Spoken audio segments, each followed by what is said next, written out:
To the inhabitants of Londonderry in the county of Rockingham and the state of New Hampshire qualified to vote in town affairs, voters are hereby notified to meet at the Londonderry High School cafeteria in Londonderry on Saturday, the 8th day of February, 2025, at 9 o'clock in the morning for the deliberative session of the budgetary town meeting. Voters are further notified to meet at the Londonderry High School gymnasium on Tuesday, the 11th day of March, 2025, to choose all necessary town officers for the ensuing year and act upon the proposed fiscal year 2026 budget as may be amended at the deliberative session by official ballot, the polls to be open at 6 o'clock in the morning and to close not earlier than 8 o'clock in the evening. So good morning. I, Jonathan Kipp, Town Moderator, call the first session of the Londonderry Budgetary Town Meeting, known as the deliberative session, to order at 9:05 a.m. Please rise and join me in the Pledge of Allegiance and remain standing for the National Anthem in a moment of reflection. I pledge allegiance to the flag of the United States of America and to the republic for which it stands, one nation, under God, indivisible, with liberty and justice for all. I now invite Dave Plaza from our Budget Committee to come to the microphone and introduce the vocalist who will present our national anthem. Thank you. Please welcome Megan Plaza, my daughter, to sing the national anthem. She is the founder of the Suitcase Project and its Capital Areas team. Thank you.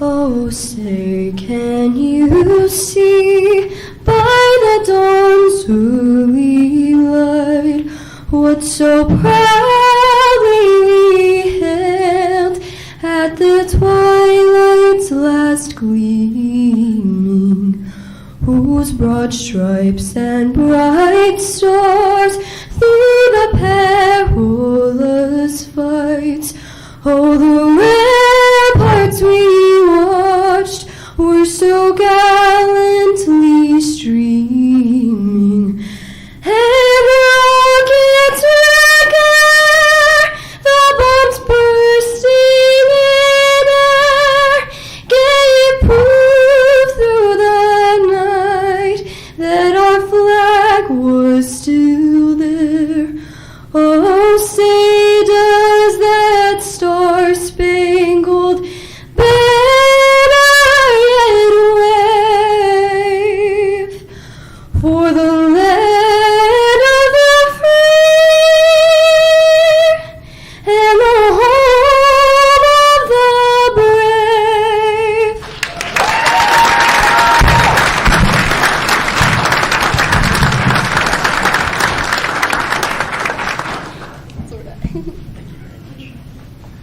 Thank you, Megan. Please join me in just a moment of reflection. I'm thinking about all of the folks who serve in our military, who have served, and those who have given their lives to allow us to practice this purest form of democracy. Thank you.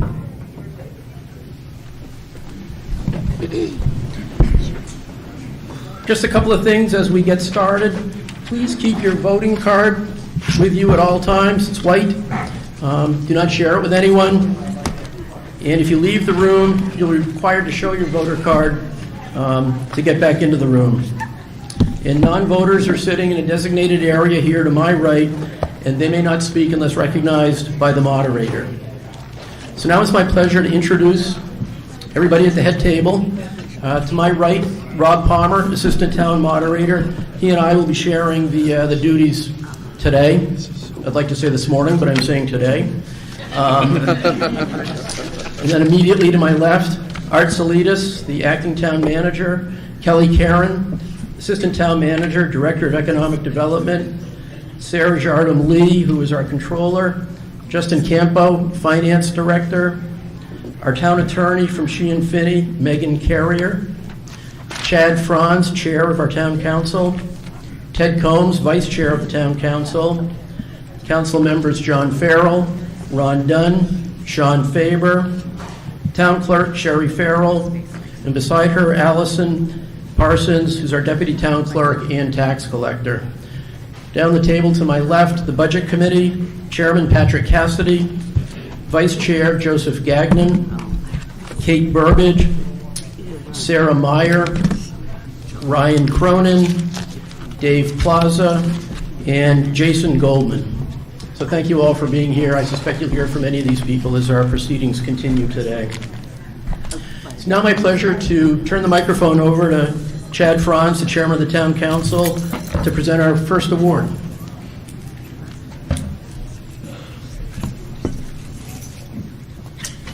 Thank you, Mr. Moderator.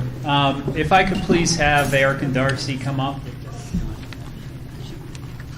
So, folks, it's my honor and privilege to stand here and present the award of Citizen of the Year.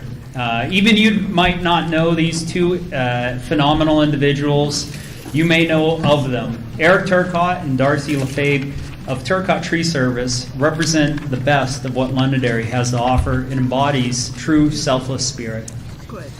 The Turcotte Tree Service bucket truck you see in the picture over here might as well be a town vehicle, as often as it's been used to benefit the community. Actually, Dave, can we maybe get them municipal government plates for it? In all seriousness, though, Eric and Darcy were the first in line to stand when anyone needs help or something needs to be done. For years, Eric has devoted the time and resources of Turcotte Tree Service for the betterment of Londonderry. With the Historical Society needing trees to be cut down to make sure it didn't damage any of the buildings, Eric did it for free. When the town needed to replace the barrier along the town common parking lot for safety, Eric donated the lumber. Peterson's Sugar House, over down on Peabody Row, is a true Londonderry treasure and a living part of Londonderry's history. When Ann Peterson retired, Eric took over the sugar house and the farm. Darcy went from doing the books at Turcotte Tree Service to really diving back into her 4-H roots. Might have gotten a little help with writing this, so some information. And really threw herself wholeheartedly into working on the farm, learning how to operate equipment. Thanks to the hard work put into Eric and Darcy, Peterson's maple syrup will continue to be a Londonderry institution. Most recently, Eric and Darcy coordinated the project to put up Christmas lights on the town common, spending hours in the cold to bring joy to the community.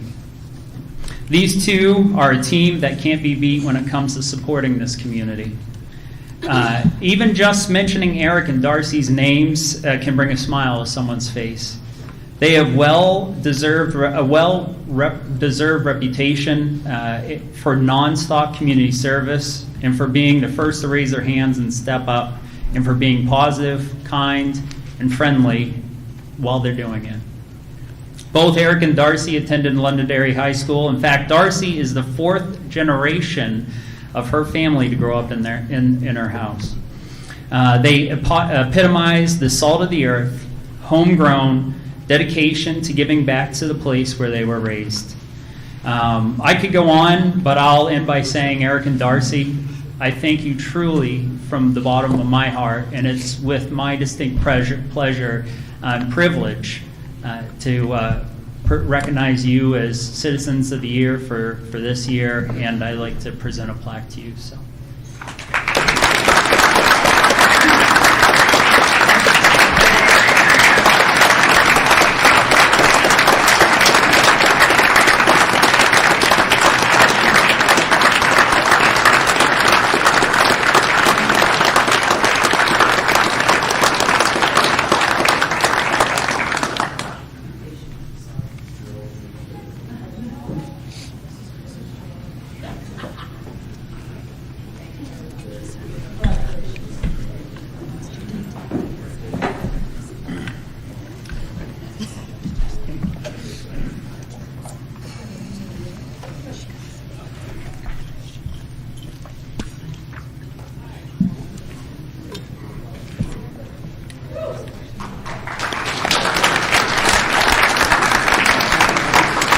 One last thing. I heard a little birdie, our moderator, told us that Eric had done some work at his house, and our moderator, Mr. Kipp, had thanked Eric for investing in this community. And Eric simply says, the work has just begun. So thank you very much, Eric and Darcy. Greatly appreciated. With that, I'll turn it over to our Vice Chair, Ted Combs.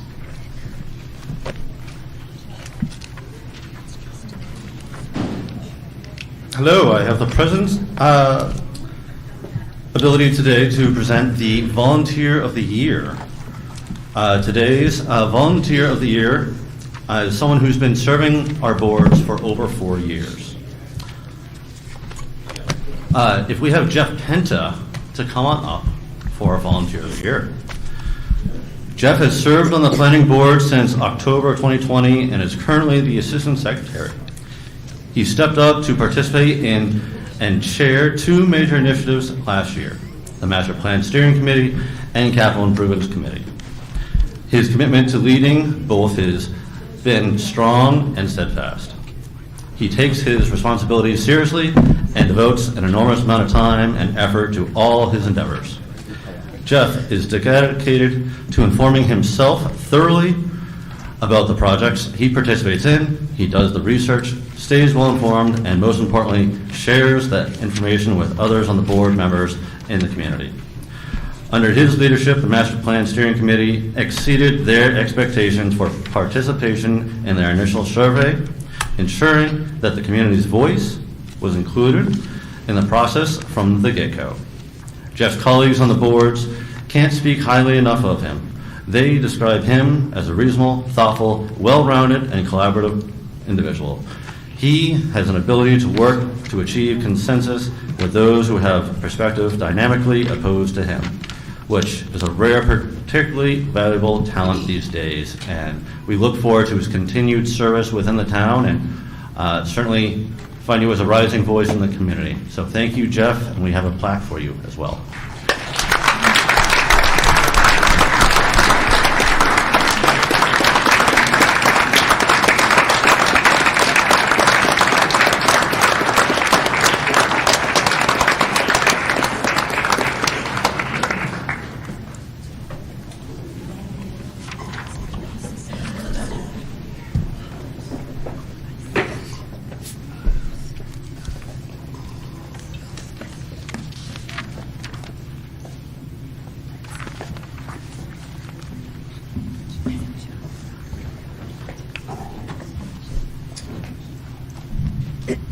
Good morning. We have several service awards for our retiring employees, starting with Denise Saucier, who served our community for 42 years in the police department. I understand she's not here today.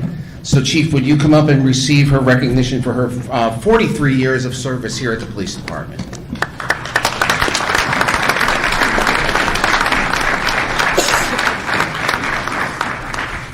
The next person I have is William Payson. William, I didn't know William personally, but I probably should have based on what I've learned about him over the last several days. He says he was an excellent and devoted employee who was always willing to help others and lend a helping hand without being asked to. My understanding is that he's in Pittsburgh now after his 27 years of service. And he says they said it was too far of a drive to Hong Kong Taste for the number 15 plate on Fridays. And hopefully he's sitting relaxing watching us right now and enjoying his many Swisher sweet cigars and his with the wooden tips. So everything I've been told about William is that we're very lucky to have had him for all these years, and that he was an excellent employee and kept our roads safe and clear. So Dave, could you come up and accept his award, please?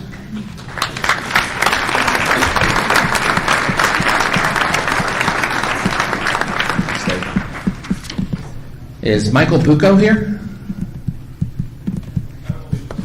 Thank you. So, Chief, if you could come up and accept Michael's award for 23 years of service. Michael served us for 23 years and joined us in the year 2000, and his last 2 years as a lieutenant. So we are grateful for Michael's service. And Chief, if you can stay here right after him, I have Sean Carrier, who's the son of Fire Chief Michael Carrier and the nephew of Chief Carrier at the airport, and for his 23 years of service to the department. So thank you very much for your service, gentlemen.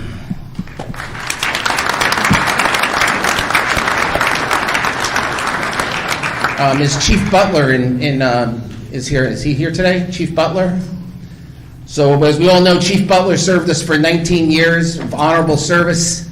Still lives here in the community. See him on a regular basis over at the farm. And we want to thank Chief Butler for his 19 years of service here in the community.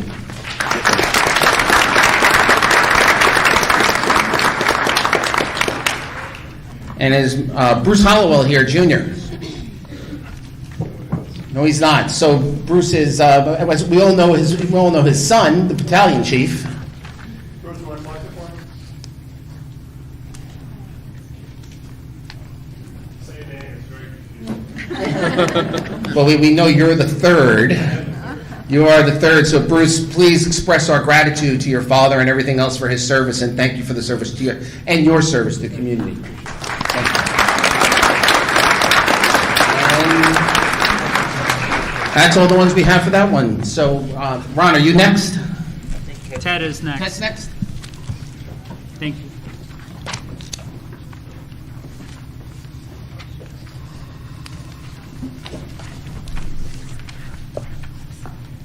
This is a reward of recognition for a member who's been a friend of mine for almost 14 years now, who had served 12 years on the town council and as well the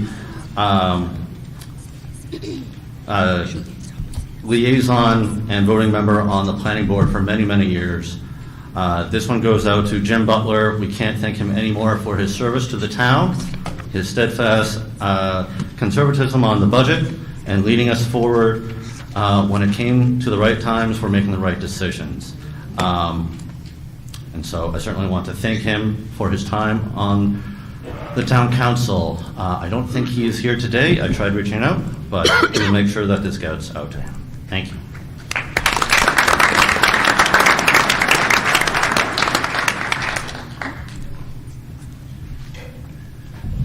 Good morning. I have the honor of presenting boards and commissions, people that have served on boards.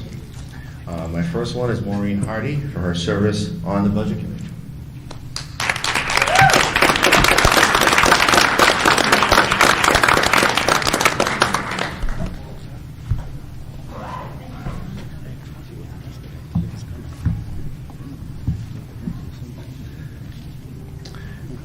Next, for service on the Planning Board, I have Roger Filio.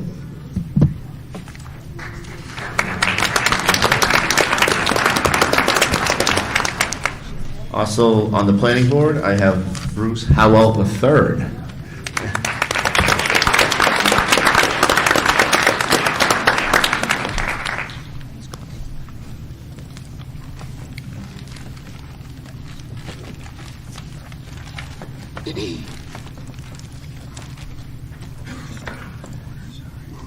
Next up, Al Sypak for the Planning Board.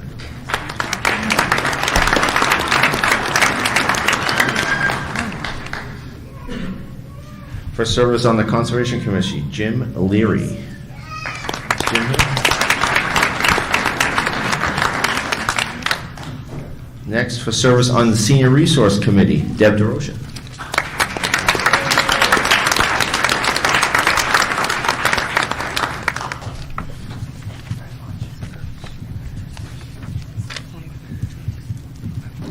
And for service on the Senior Resources Committee, also Barbara May.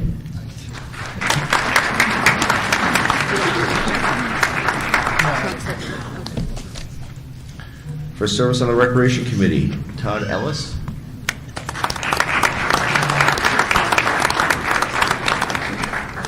And also for service on the Recreation Committee, Jim Lucelle.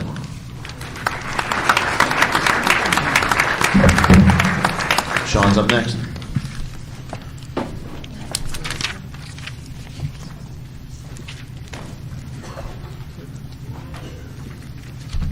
All right. Presenting boards and commissions. So the first person was an original member of the Town Charter Commission. She's also been a longtime school and town moderator, and we are recognizing her also today in her service for the trustee of the trust fund. So Cindy Rice Connolly.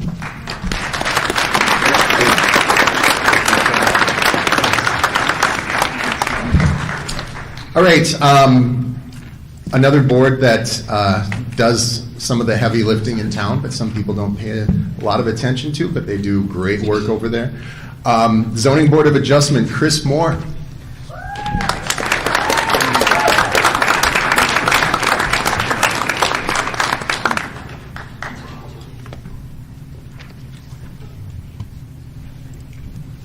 Thank you for all you do. All right, Services Library Trustees. Kim Bears, who was the chair of the Library Trustees this last year. Is she here? All right. Thank you, Kim.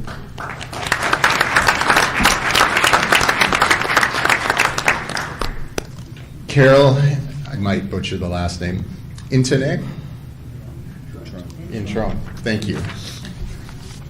Well, thank you for your service too as well.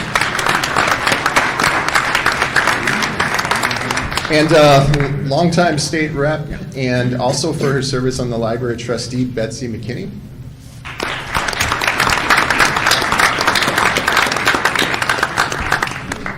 For cemetery trustee, Karen Pete.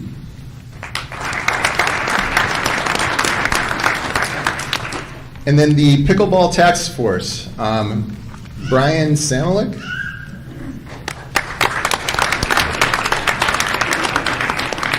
Steve Spazzini, Christine Eddy, Don Cava, Daniel Molloy, Mike Nader, and last but not least, Margot Spazzini.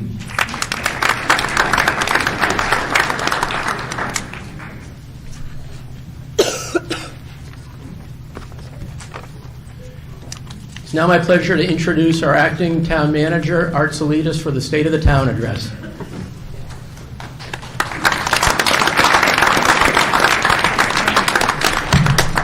Mr. DeFrancisco, start the stopwatch. Thank you, Town Moderator, Town Council, Budget Committee members, and thank you to all of you that are in attendance and those watching at home. It is my privilege to address you today, and I feel honored to do so. This will well be my first and only State of the Town address.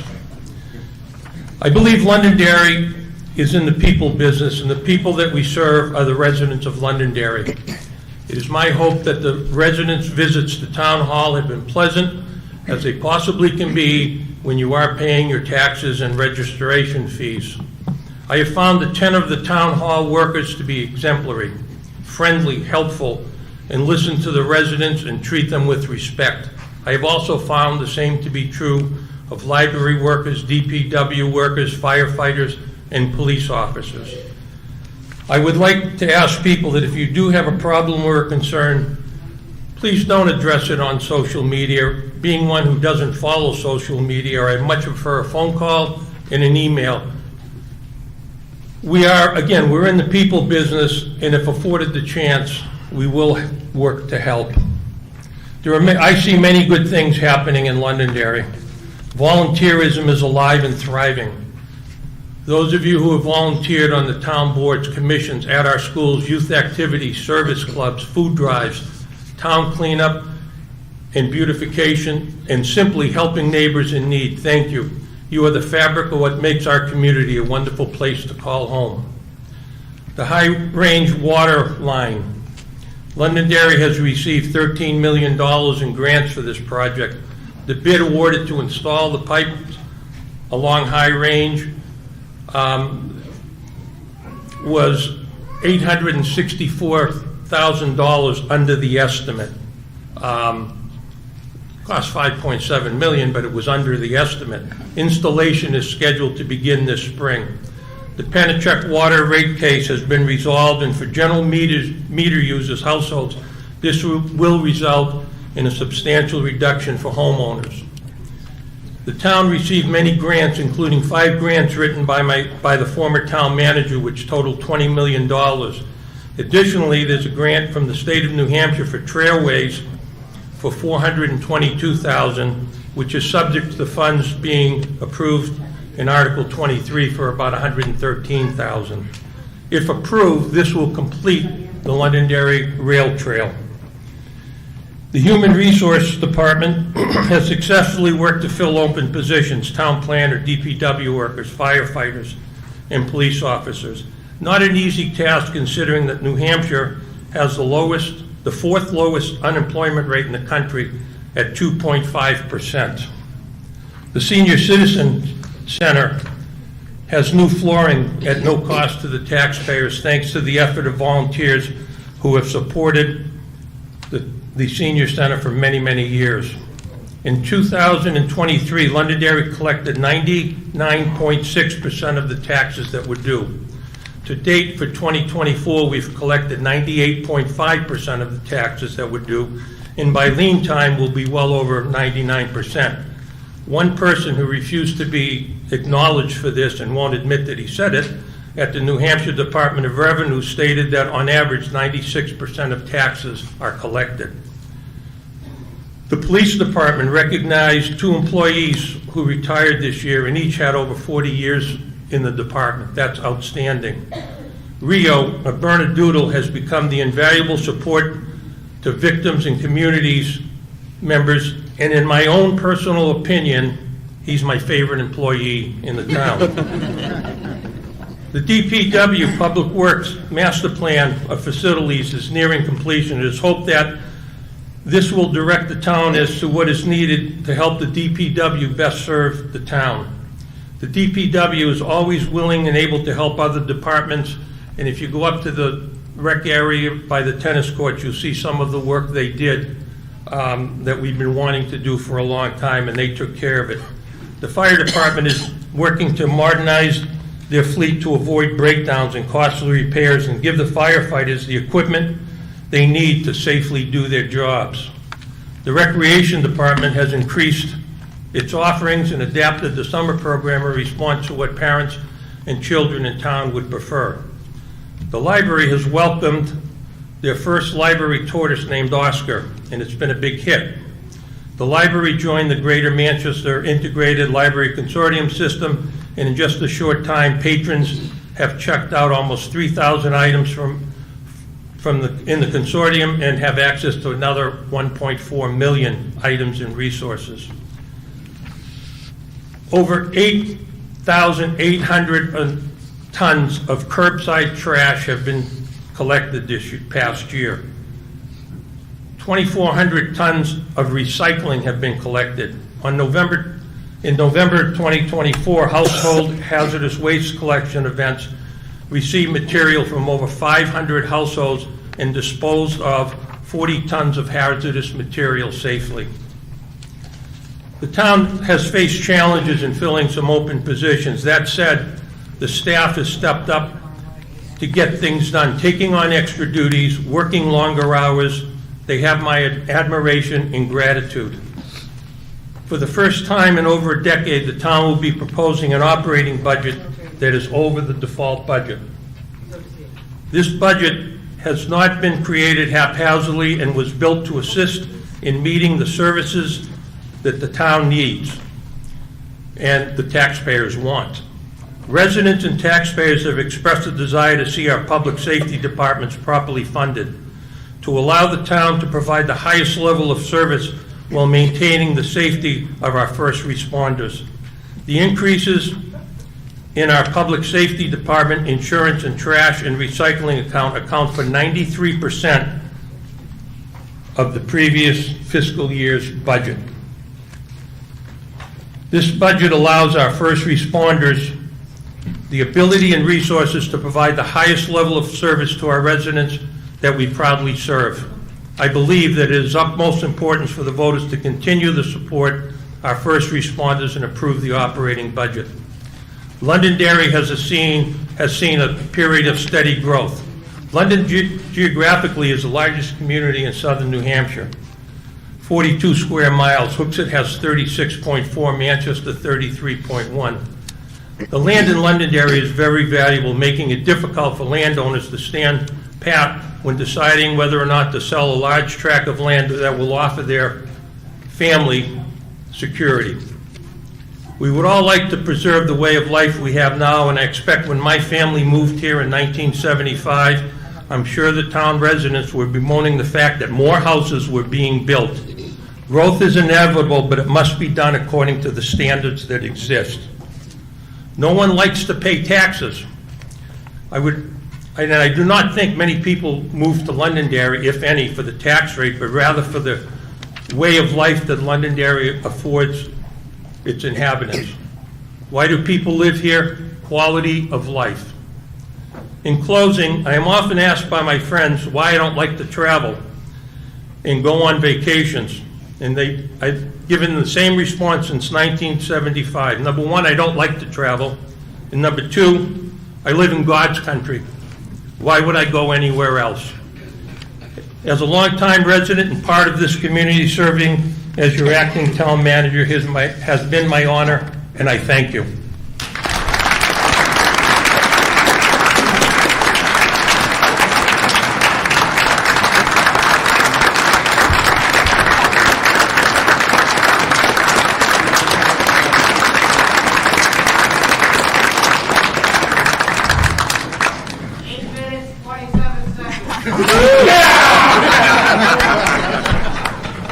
Did you hear that, Mr. Smith?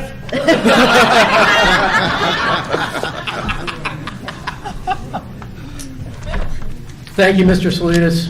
Thank you for your service. So, ladies and gentlemen, now we start the actual business portion of our meeting, and I ask you to please fasten your seatbelts. Our purpose today is to discuss, debate, and amend warrant articles. All warrant articles will move to the official town ballot either as written or as amended by this body. Voting on the warrant articles will take place on March 11th, 2025 in the Londonderry High School Gymnasium, starting at 6 a.m. and closing no earlier than 8 p.m. As an aside, please silence your cell phone, which I just did, if you haven't already. I learned this morning, I heard this, that one of my predecessors made this statement at a deliberative session or a town meeting many years ago, and I think it's apropos today. We have a lot to cover. I have dinner plans, and the message from my predecessor was, be recognized by the moderator, be brief, and then be seated. So I'll ask you please to keep your comments today succinct, clear, concise, and then allow somebody else to move to the microphone. Thank you. And if we get off on a tangent or we start rambling, I will do my best to get us back on track so we can use our time judiciously. So the moderator's rules and the deliberative session rules. All warrant articles will move to the ballot as written, as I said. Under the laws of the state of New Hampshire and the Londonderry Town Charter, the moderator sets the rules for conduct of the meeting. We do not use Robert's Rules of Order, nor any other formal set of rules. And if necessary, I will make rulings as we go along.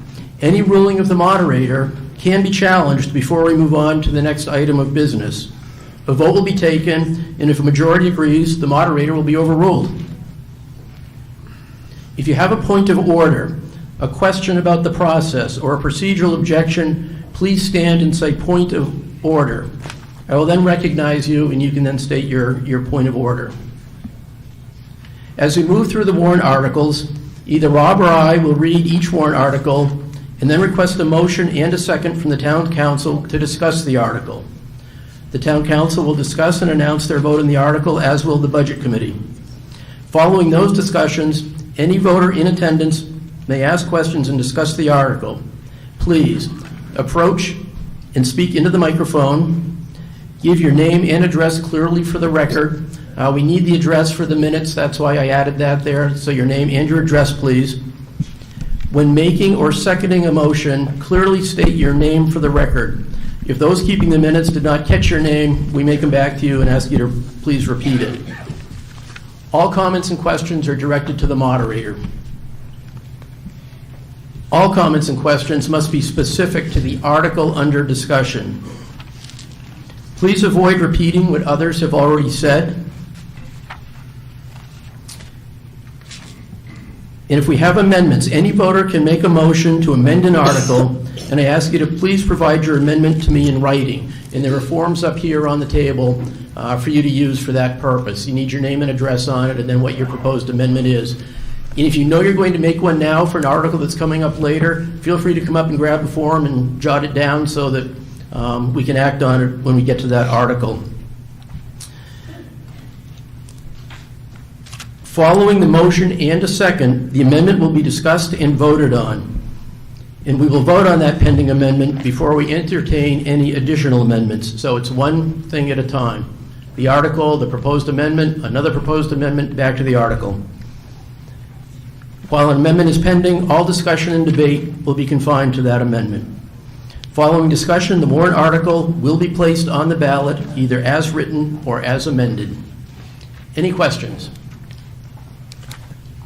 Seeing none. Warrant article number 1, election of officers.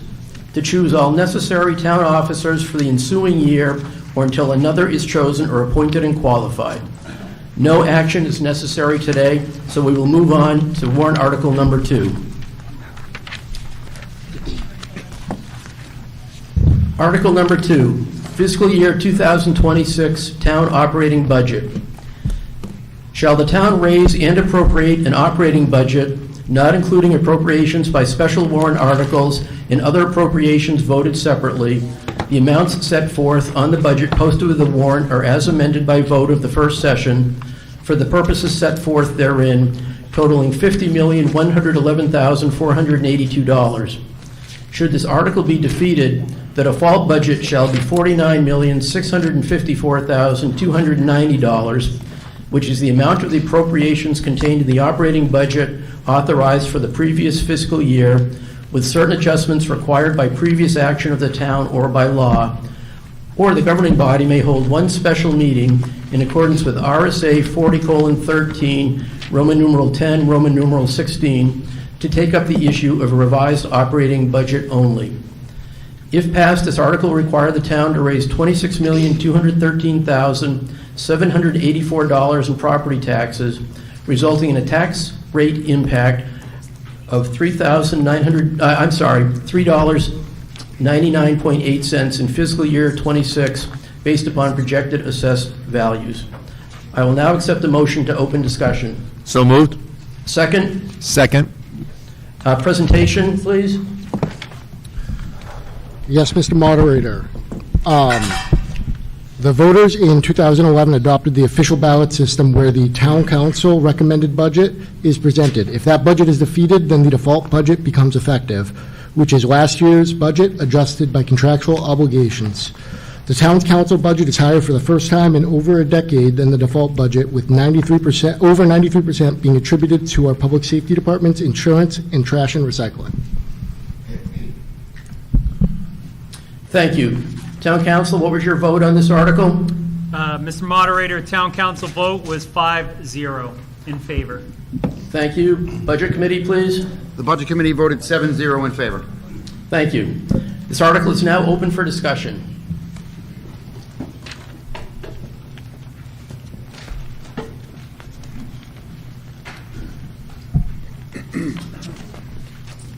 Hello, Maureen Hardy, 13 Clover Lane.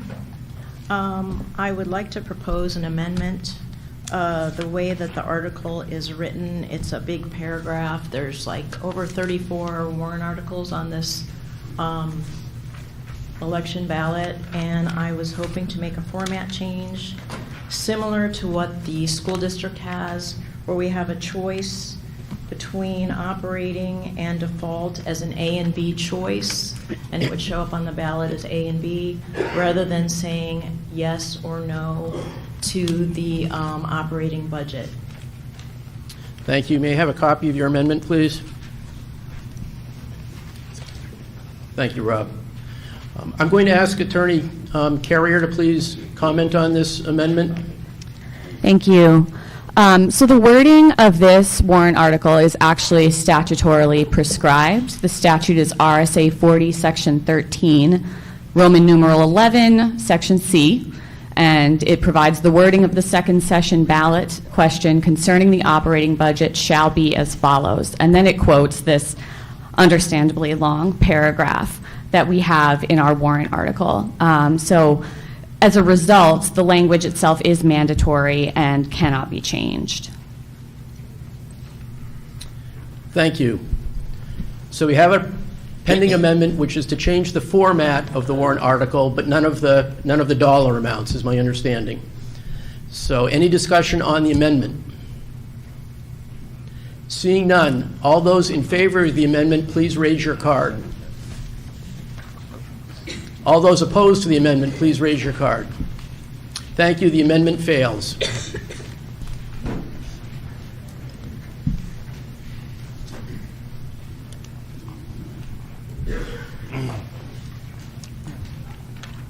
Joseph Gagnon, 219 Winding Pond Road. I move to amend this warrant article to reduce the proposed budget of $50,111,482 to $49,611,482 as a $500,000 increase, a decrease to the proposed budget.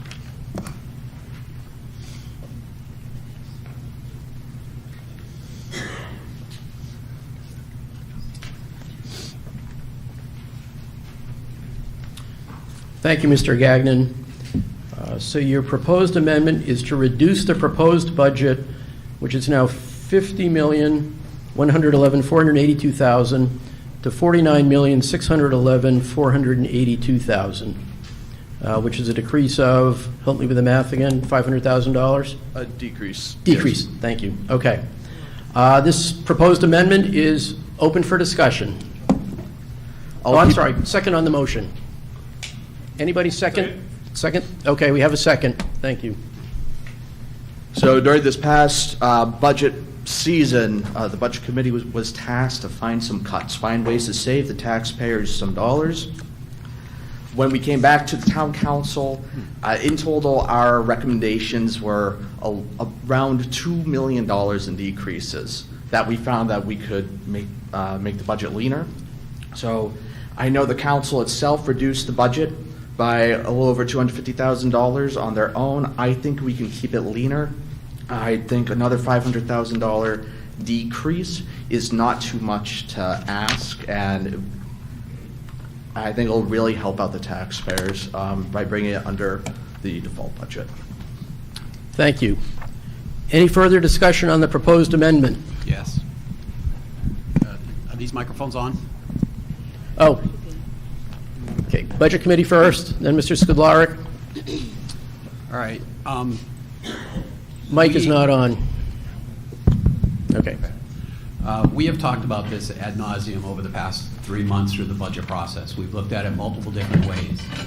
I am totally against this amendment change because I think the biggest change that will impact us is hours of service. I talked to Kim this morning. He said, yeah, we could deal with it, but it's going to be an impact to hours. You look at the fire department, it's going to be the impact of hours and overtime and available resources. Same thing for DPW, it's hours and resources. Hey, let's plow snow from 7 in the morning till 4 in the afternoon, and forget plowing snow on Super Bowl Sunday. Please vote no on this amendment. Mr. Skidlarek. Good morning. Paul Skidlarek, 20 Woodbine Drive. I'm also against this amendment. Joe Gagnon's on the Budget Committee. He had opportunities, many opportunities over the course of the last few months to propose a cut to this budget and to be very specific as to where those cuts would be. I think it's an irresponsible move on the part of the Budget Committee member to make this proposal. So I would ask Joe now to give us the specifics as to where you make the cuts and why. Mr. Gagnon? Yeah, so we'll, while it's up to the discretion of the council, one of the largest areas that in taking a look at the budget, we thought we could make cuts was to the overtime lines. And I disagree with your sentiment that this is irresponsible. I am also a voting member, and I have the ability to bring an amendment to the budget. We did discuss this during budget season. The council went in one direction, and I would like to see this go in another. I would also say that I believe that Joe also voted yes on the budget as it was originally written. So I don't quite understand the change of heart. You vote one way for the budget, and then you make an amendment after the fact. So can you please explain that action? Sure, and that has to do with the structure of the default budget versus the proposed budget.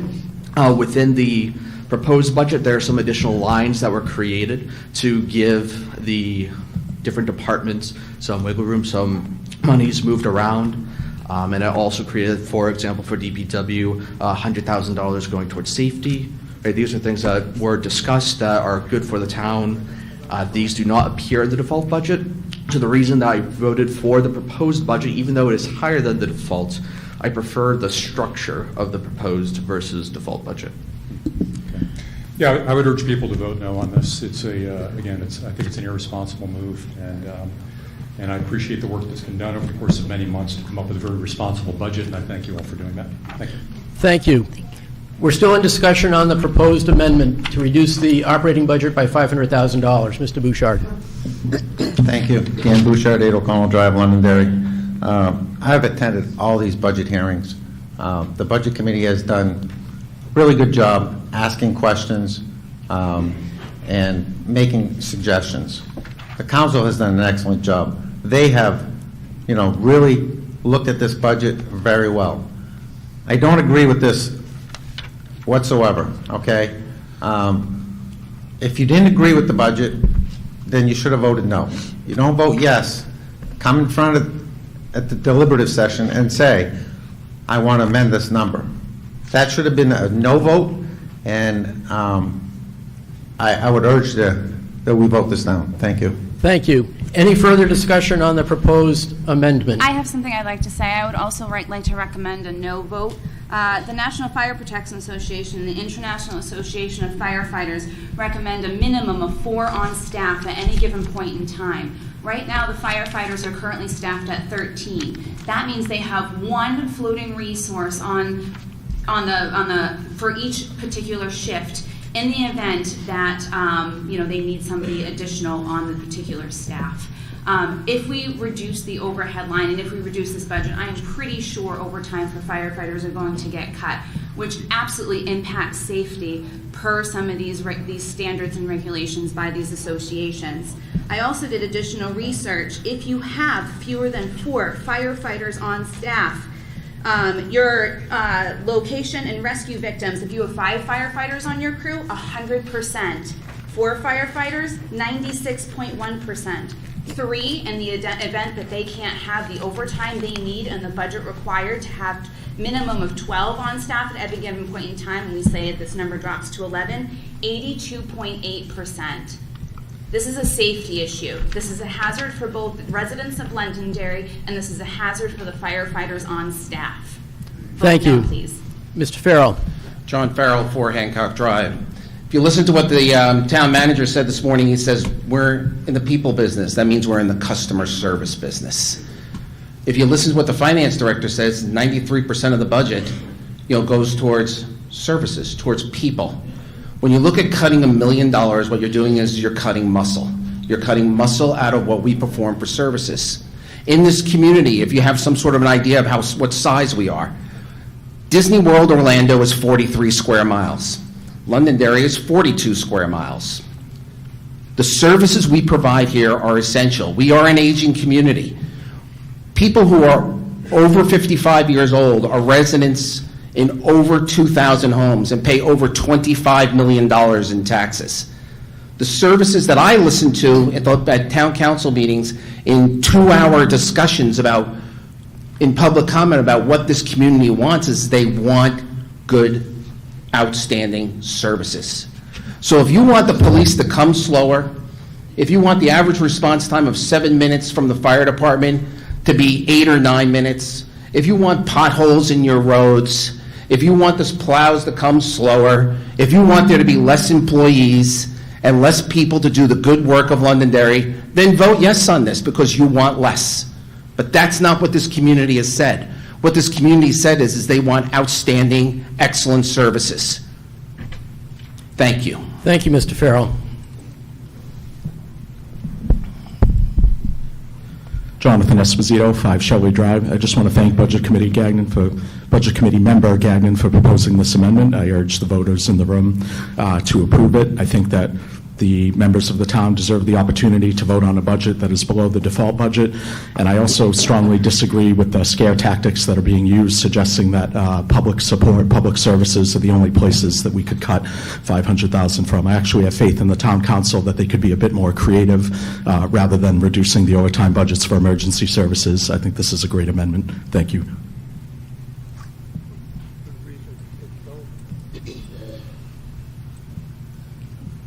Jan McLaughlin, 38 Rainbow Drive. I speak in support of the amendment from the standpoint that we should have a choice. $49,654 is still an increase over last year because all the other things that came out of the unassigned funds get added in. So the fund that funds a lot of our amendments actually adds to the bottom line of the default budget. So I think having a choice would be good. I also speak because I am really tired of hearing that it's because of those old people that we need the budget higher. You know, the article was turned down for transportation for us old people, and us old people still pay taxes. So we do get that, but we should have a choice that allows us to cut the budget from an increase over last year. So I support the amendment. Thank you. So can I clarify real quickly? Please. The warrant articles that use UFB do not go to the next year's default budget. Those They are don't. one-time expenses. Okay, so what are the other things that added to last year's last year's budget that has increased the budget? Contractual obligations, federally mandated items, and debt service and things of that nature, as well as warrant articles that state that these will be included in the operating budget going forward. So- Last year, you look, and we added the additional firefighters, we added vehicles, we added, I believe, there's something else as well. Those then get added in. However, none of those utilize UFB. As finance director, I have strongly advised against utilizing UFB for anything that increases the budget going forward, because I think that is misleading to the taxpayers and unfair. So therefore, anything that goes in the operating budget will be voted on by the taxpayers or part of the operating budget. It will not be used as UFB to lower it, to get people to vote yes, and then have it go on later. But many of our warrant articles have a little portion of it to reduce the tax. Sorry, I don't mean to cut you off. That's right. Those are the capital reserve funds, and those that's not part of the operating budget. Those are separate. Those are one-time expenses coming from the UFB. Which is why you see them on the warrant article every year, because they're one-time expenses coming from UFB. Okay, they're not just all capital expenses, but anyway. I just support the cuts, the option to be able to have a budget lower than a budget that already is increased from last year. That's all. Thank you. Thank you. Further discussion? Still on the amendment. Yes. Laura Elazam, 22 Summer Drive. I just wanted to clarify something. I just have a question. I thought I heard Joseph say that the Budget Committee identified $2 million worth of less spending, and the Town Council identified $250,000 less, and they together went with the $250,000 less. But later I heard, this should have been brought up in the discussion, so I'm just trying to understand, did the Budget Committee discuss another $1.75 million less in spending before this 49,654 number, before this 5111 number was determined? Am I making sense? I think so. Who's best prepared to answer that question? Okay.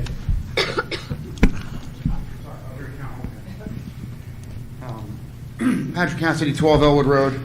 To answer that question, there was an exercise that was conducted during the town budget process where Budget Committee was requested to come back with a couple $1 million worth of suggestions for cuts.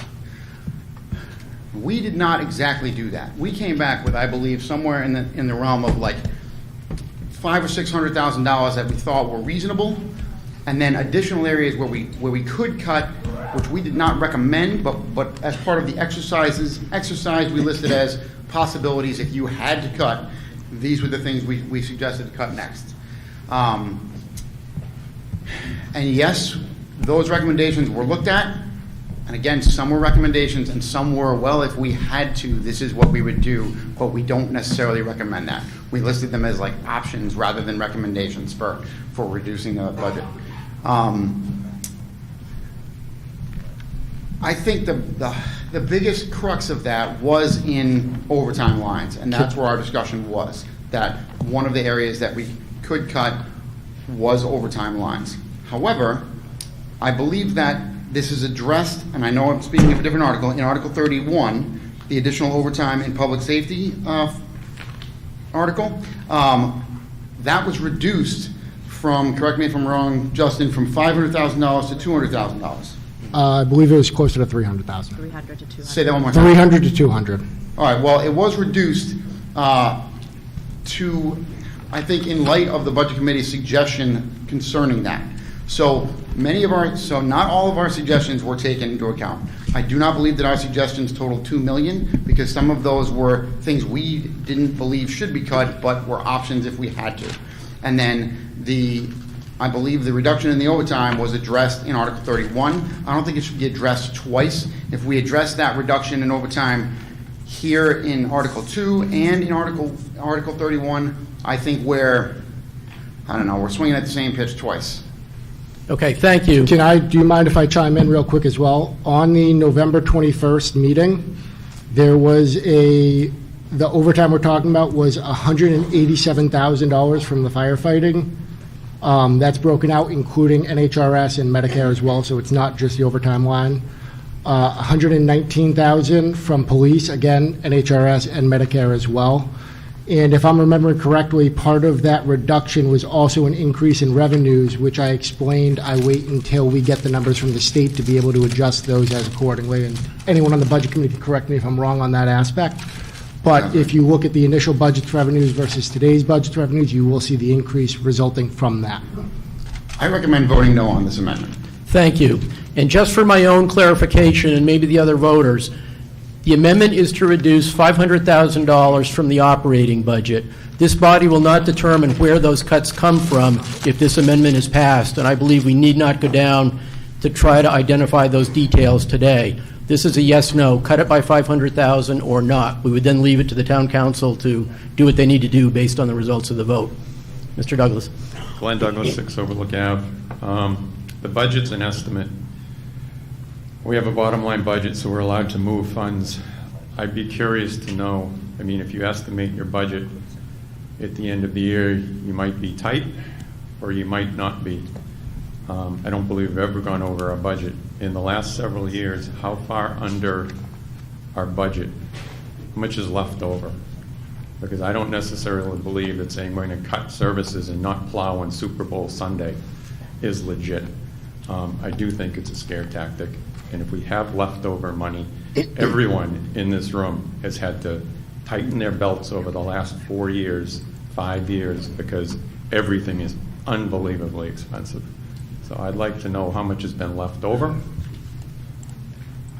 the last few years. Last year, it was just over $500,000. I'm getting the others for you. How many years back are you looking for? Just a couple.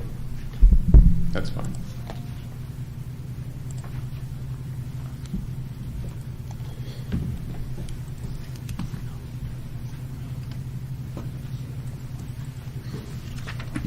If I may, Mr. Moderator, while they're looking that up, when we don't spend all of the money that was allotted in the budget and we have a surplus at the end of the year, that money, to my understanding, goes into UFB or goes back to the taxpayers based on the town council's recommendations.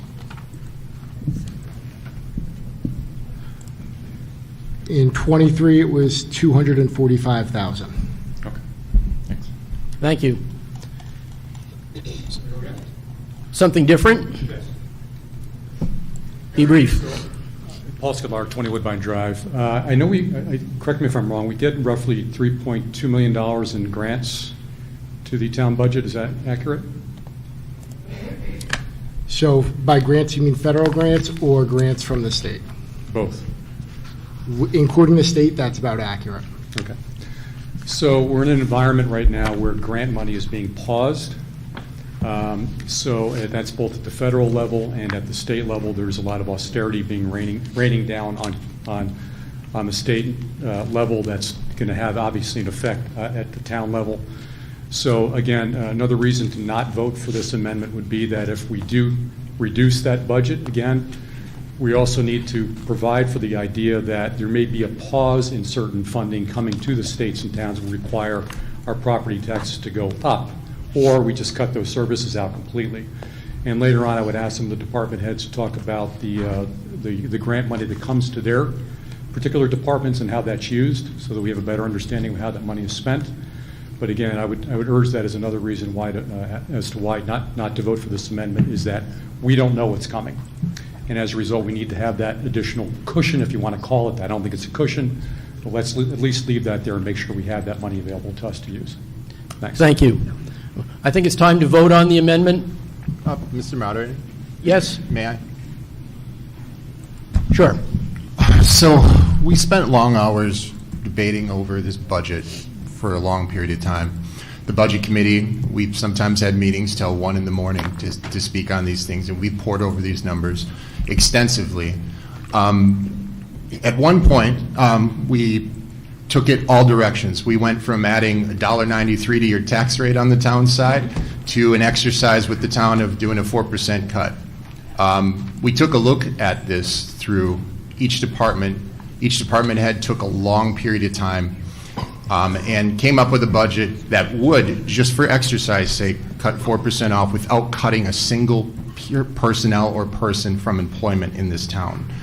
So we went through that. That's far more than what Joseph had proposed. But we've been over these numbers enough. Now it's your turn. I'm not going to give you a recommendation on what to vote on this budget. So when we say at this late hour, he's a citizen like everyone else. He can propose everything. Everything proposed today is at the last hour. The difference between this budget that we voted yes on and the Budget Committee voted yes on and the budget today is you all vote. And that's why this is important today. And so I don't think we should be denouncing anyone for bringing anything up today, because every citizen has a right to do that. And I'm not going to overwhelm you with statistics, because we did all that in the Budget Committee meeting. So I'm going to make no recommendation on this and just say it's up to all of you. Thank you. Something additional? Jonathan Esposito, 5 Shelley Drive. Mr. Moderator, I have a question for the Finance Director. Did I hear you correctly that we came in approximately $500,000 under budget in '24 and approximately $245,000 under budget in FY23? Is that correct? Yes, I said just over 500,000. I have the actual number now. It's 557,000. Could you kindly confirm if we came in under budget in the years 21 and 22, please? We did, yes. We are not allowed to go over budget. So the answer is we have been under budget every year going back. Are you able to confirm the approximate totals that we came in under budget in those fiscal years, 21 and 22? It'll take me a minute to, but I can. Okay, very good. Is it appropriate that I wait here, Mr. Moderator? How will this help us with the decision on whether to cut this year's budget by $500,000? I think if we show a trend, I don't understand why you asked the question, Mr. Moderator, but to answer it, I think if we can show a trend that the town consistently comes under budget in an amount that's close to the proposed amendment, that's germane for the voters to hear, sir. Fair enough, although as the Finance Director, Mr. Campo, said, we are not allowed to exceed our budget. So we either come in at budget or under budget every year. And I also just want to make note that in fiscal year 2020 and 21, fiscal year 2020 ended with a freeze because of COVID, and fiscal year 2021 started with a freeze because of COVID. All right, perhaps simply FY22 would be acceptable, sir.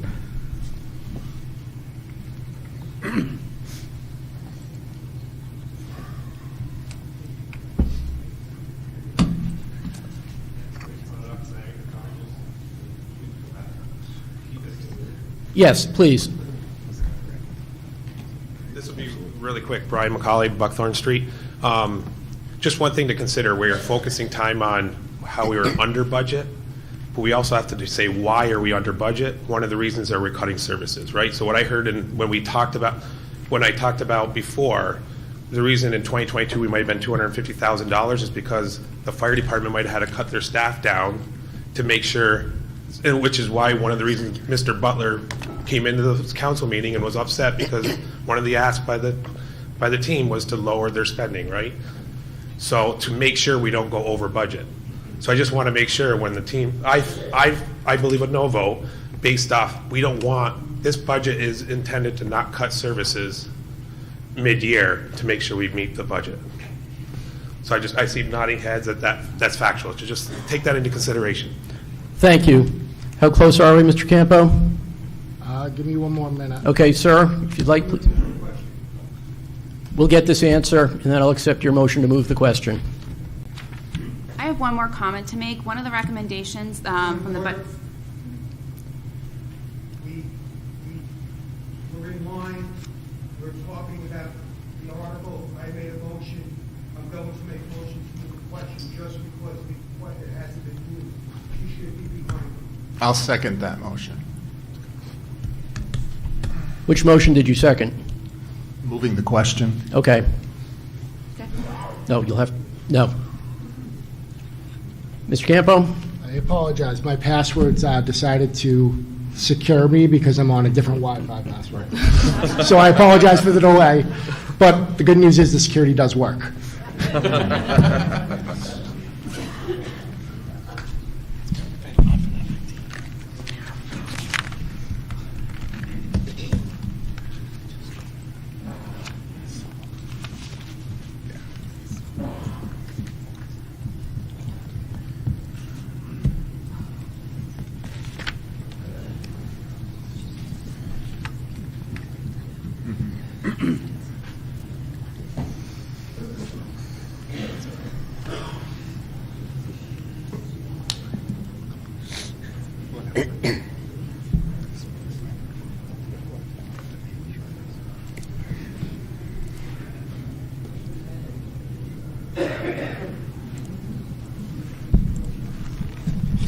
So in that year, it was 1.7 million because we had various projects that were either delayed to the next fiscal year or we were able to find alternative sources of revenue for.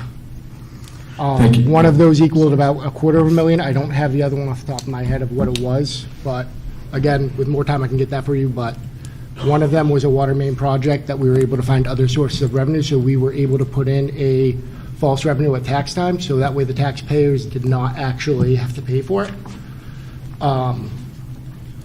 So it shows as an under expenditure, however, it was purposely not spent because we had the money elsewhere. Thank you, sir. I think we've clearly demonstrated that the town can implement creative solutions so we can absorb these cuts. Mr. Thank you very Moderator, much. point of order, why is he continuing to speak when there's a motion on the floor? Because I allowed the answer to the question. He's responding to the answer. You have your answer now? I have a motion on the floor to call the question. We have a second. It requires a 2/3 affirmative vote to call the question. All those in favor of calling the question, raise your card. All those opposed? The question is called. The amendment discussion is closed. We will now vote on the amendment, which is to reduce the proposed operating budget of $50,111,482 to $49,611,482, which is a $500,000 reduction. All those in favor of adopting that amendment, raise your card. I don't vote. All those opposed to the amendment, raise your card. The amendment fails. Okay, discussion is now open again on Article 2, which is not amended. Any further discussion on Article 2, the operating budget?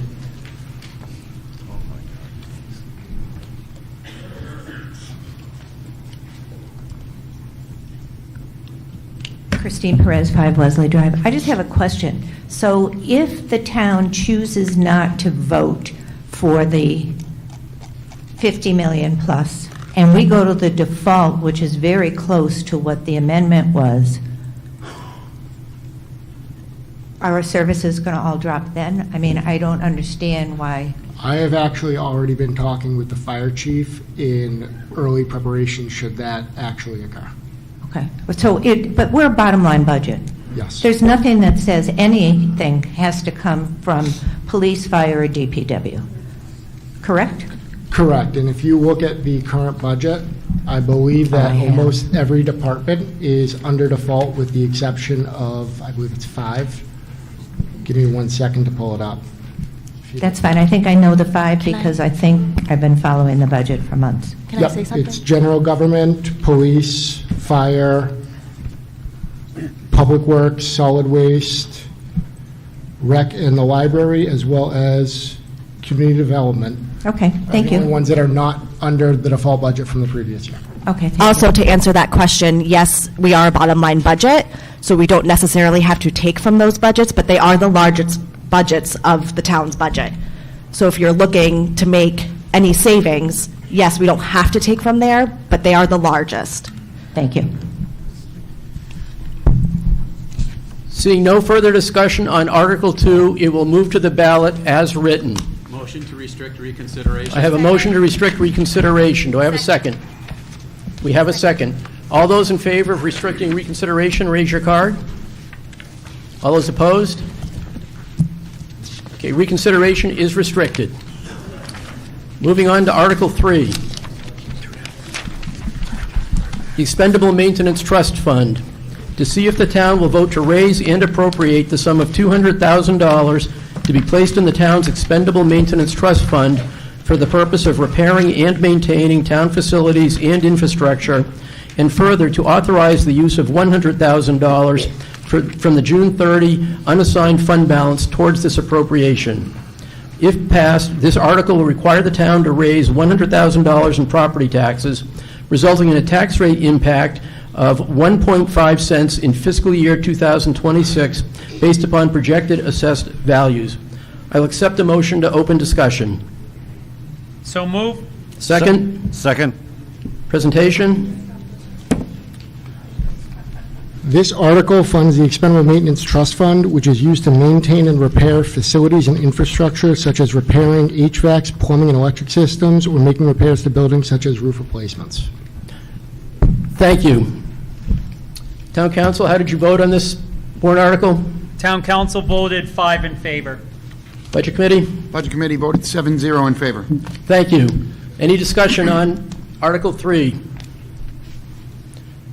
Seeing none, the article passes, moves to the warrant as written. Motion to restrict reconsideration. You have a motion to restrict. Second. We have a second. All those in favor of restricting reconsideration, raise your cards. Any opposed?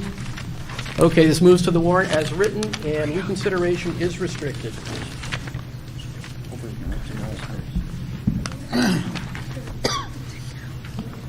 Warrant Article Number 4, the Roadway Maintenance Expendable Trust Fund. To see if the town will vote to raise and appropriate the sum of $650,000 to be placed in the Roadway Maintenance Expendable Trust Fund.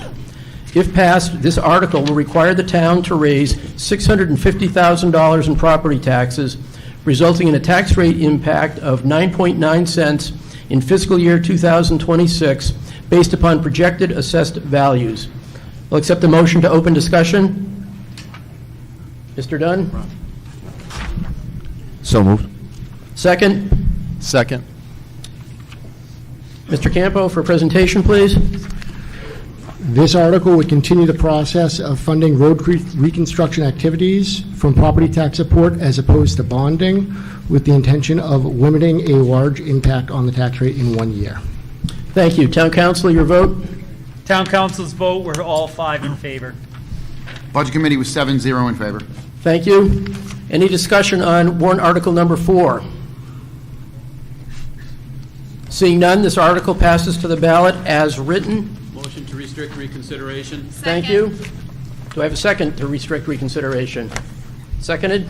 Yes. All those in favor of restricting reconsideration, raise your card.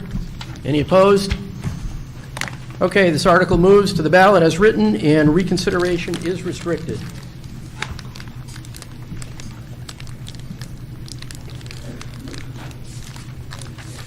Warrant article number 5.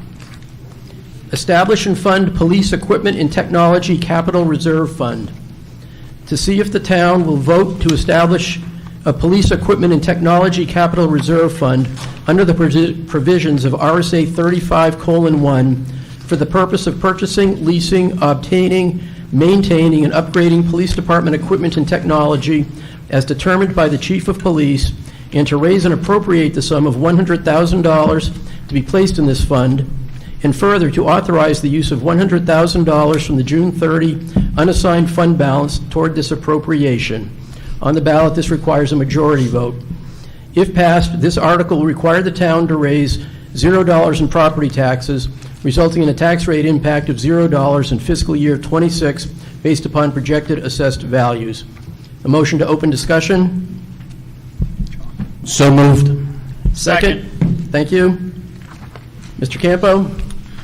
This warrant article will establish a capital reserve for the police department to assist in the cost, the increasing cost, as well as the cost of the equipment and technology that they have. It can be used to match grants. It's a similar idea as to what we currently have with the fire department equipment capital reserve fund. Thank you. Any discussion on warrant article number 5? Mr. Moderator, the town council voted 5 in favor. Thank you. Budget Committee voted 7 in favor. Thank you. Yes, ma'am. I have a question. Please approach the microphone. I just have a question for Mr. Campo about this. Jan McLaughlin, 38 Rainbow Drive. So all of this is going to be funded through the unassigned funds.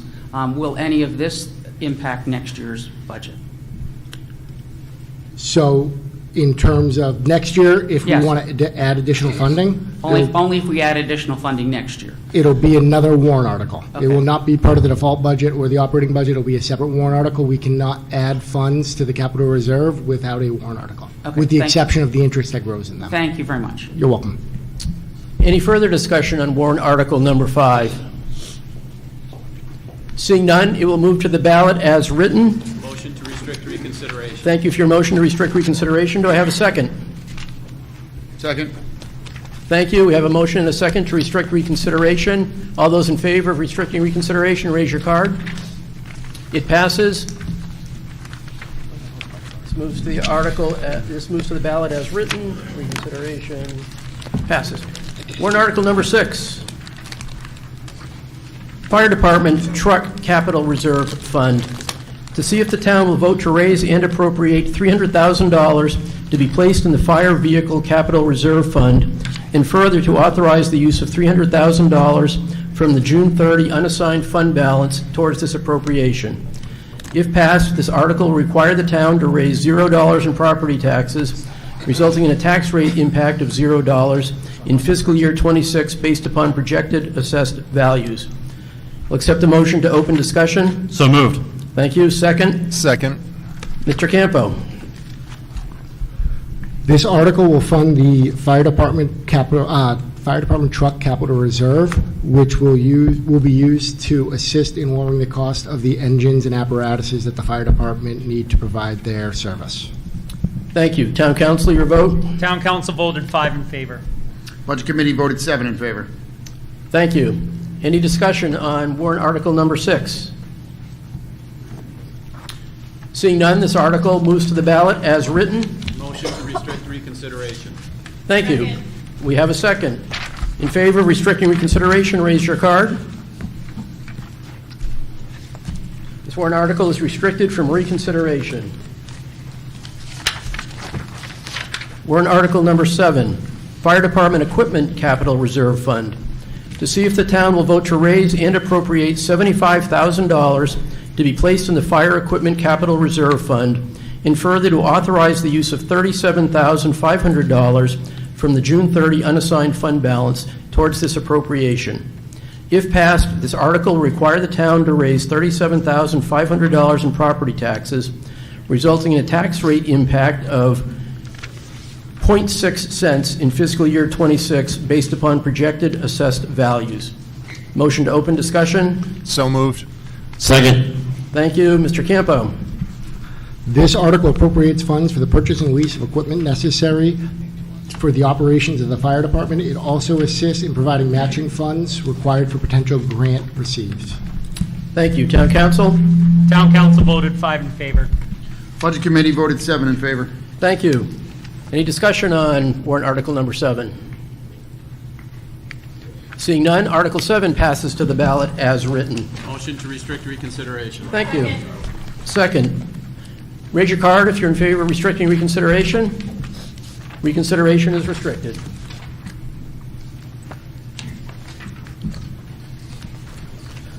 Warrant article number 8, Information Technology Capital Reserve Fund. To see if the town will vote to raise and appropriate the sum of $100,000 to be placed in the Information Technology Capital Reserve Fund, and further to authorize the use of $50,000 from the June 30 unassigned fund balance towards this appropriation. If passed, this article will require the town to raise $50,000 in property taxes, resulting in a tax rate impact of 0.8 cents in fiscal year 26 based upon projected assessed values. Motion to open discussion. So moved. Second? Second. Thank you. Mr. Campo, you're up again. This warrant article appropriates funds to the town's Information Technology Capital Reserve, which its purpose is for maintaining and upgrading the town's technology needs. This fund will assist in that, as well as improving and maintaining the current infrastructure, as well as upgrading. Thank you. Town council, your vote. Town council voted 5 in favor. Budget Committee voted 7 in favor. Thank you. Discussion on warrant article number 8. Yes. Thank you. Deb Paul, 118 Hardy Road.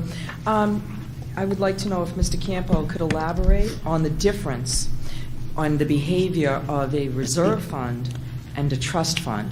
And do these funds all have money in them lapsed over from the year before or the year before that? Or are they depleted every single year? Thank you. So do you mean, are they allowed to carry funds over, or? Well, first, I guess the difference between a trust and a reserve. And then secondly, yes, is there money that accumulates and is carried over year after year? And if that's true, it would be nice to know how much is in each one of these as we vote on them. And that just basically how it all works. I think a lot of people out here are seeing it but don't necessarily understand the functionality of it. Thank you. Yep. So the trust funds act in more of a operational function to allow funds to carry. They all do carry over year to year. They don't lapse like the operating budget does. The trust funds allow more of an operational, where the capital reserves funds are more for larger projects. That's pretty much the base of that. As for this one, there is $92,647.02 as of December 31st. And I will state that going forward with the rest of them. Thank you very much. Absolutely. Thank you. Any further discussion on warrant article number 8? Seeing none, this article passes to the ballot as written. Motion to restrict reconsideration. Second. Thank you. Motion and second to restrict reconsideration. All those in favor, raise your card. Thank you. Reconsideration is restricted on warrant article number 8.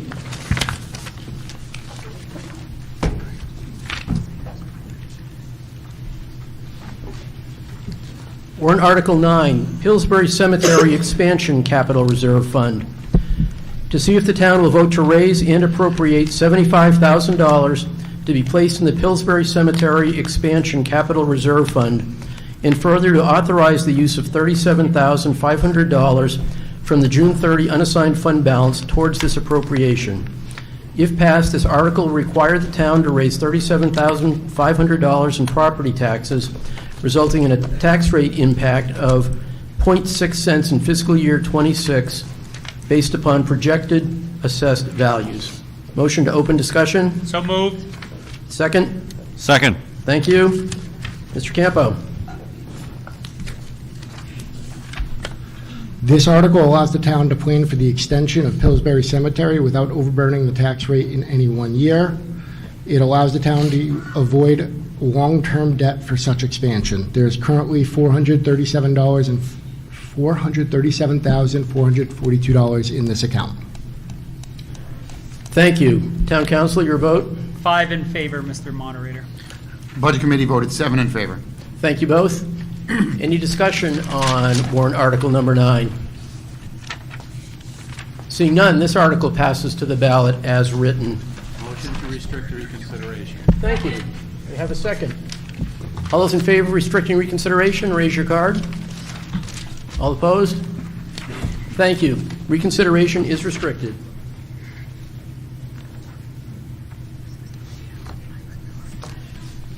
Warrant Article 10, Fund Master Plan Non-Capital Reserve Fund. To see if the town will vote to raise and appropriate $50,000 for the future updating of the town master plan to be placed in the Master Plan Non-Capital Reserve Fund established for this purpose under Article 14 in the 2008 town meeting, and further to authorize the use of $25,000 from the June 30 unassigned fund balance towards this appropriation. If passed, this article will require the town to raise $25,000 in property taxes, resulting in a tax rate impact of 0.4 cents in fiscal year 26 based upon projected assessed values. I'll accept the motion to open discussion. So moved. Second. Thank you. Mr. Campo? This warrant article appropriates funds for the funding of the master plan non-capital reserve, which is used to fund the cost of updating the town's master plan. There is currently $500.47 as of December of 2024. Thank you. Town Council? Town Council voted 5 in favor. Budget Committee voted 7 in favor. Thank you. This article is open for discussion. Seeing none, this article passes to the ballot as written. Motion to restrict reconsideration. Thank you. We have a motion and a second. Those in favor of restricting reconsideration? Thank you. Reconsideration is restricted.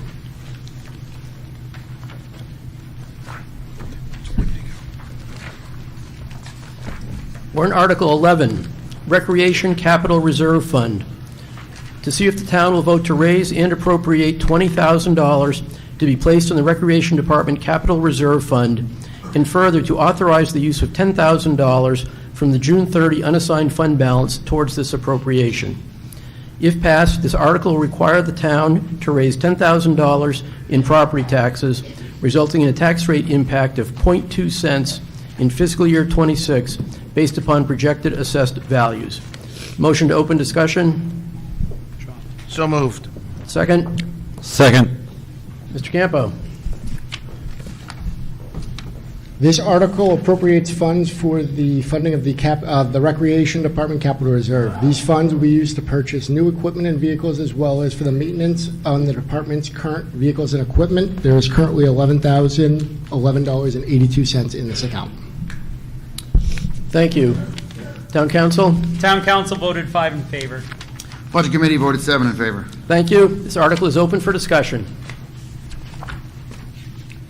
Seeing none, the article passes to the ballot as written. Motion to restrict reconsideration. Second. Motion and a second. Those in favor of restricting reconsideration? Reconsideration is restricted.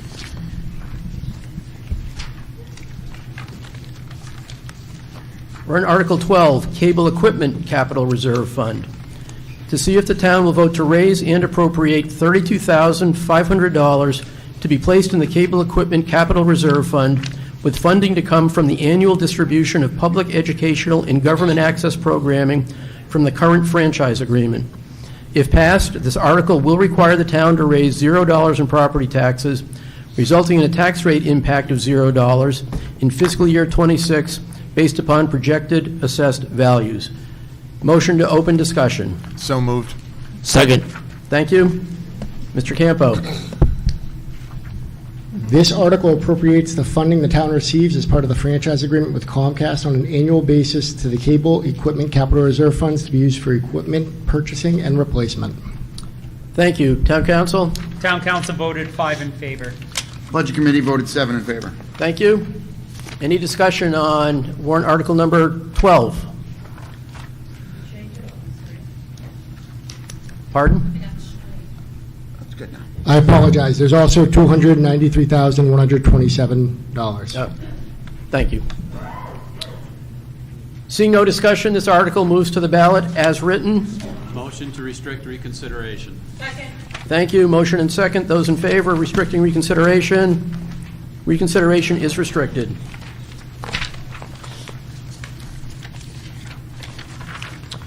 Okay, I'm going to turn the microphone over now to our Assistant Town Moderator, Rob Palmer.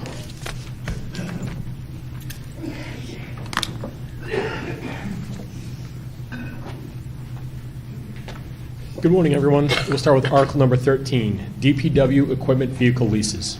To see if the town will vote to authorize the town manager to enter into a 10-year lease agreement in the amount of $520,000 for the purpose of leasing one 6-wheel truck, one 1-ton utility truck, and a boom flail apparatus and proper equipment, and to raise and appropriate the sum of $70,607 for the first year's payment of that purpose. This lease agreement contains an escape clause. If passed, the article will require the town to raise $70,607 in property taxes, resulting in a tax rate impact of 0.011, which is 1.1 cents in FY26 based upon projected assessed values.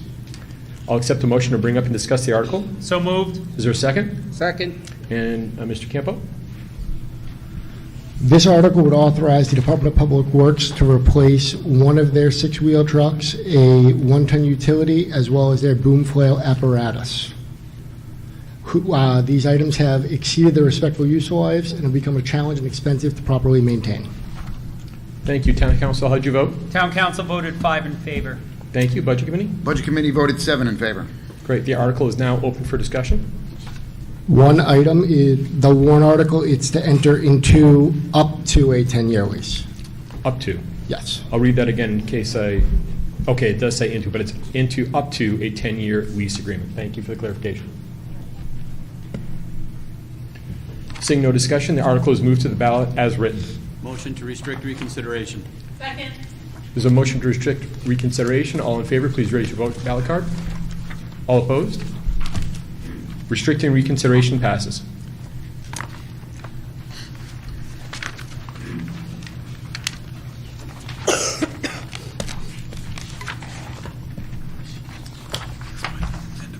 Article 14, Fire Department Aerial Ladder Tower Apparatus.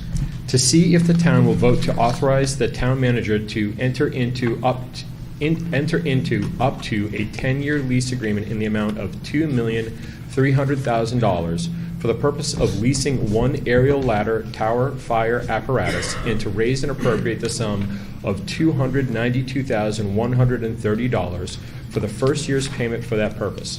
This lease agreement contains an escape clause. If passed, the article will require the town to raise $292,130 in property taxes, resulting in a tax rate impact of 0.045 or 4.5 cents in FY26 based on projected assessed values. Is there a motion to bring up and discuss the article? So moved. Second? Second. Presentation, Mr. Campo? This article would authorize the fire department to replace their 25-year-old ladder truck with a new one. Thank you.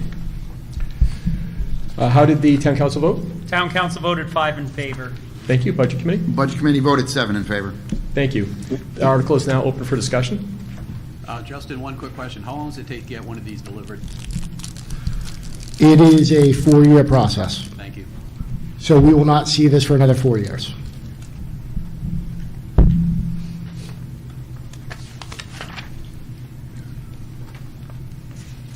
Good morning. Patrick Alazm, 22 Summer Drive. Just have a quick question for clarification. I just heard you say, Mr. Campo, that the truck to be replaced is 25 years old. What happens at the end of the 10-year lease? Does the town then have a buyout option for that equipment, or do we lose that equipment if this is approved?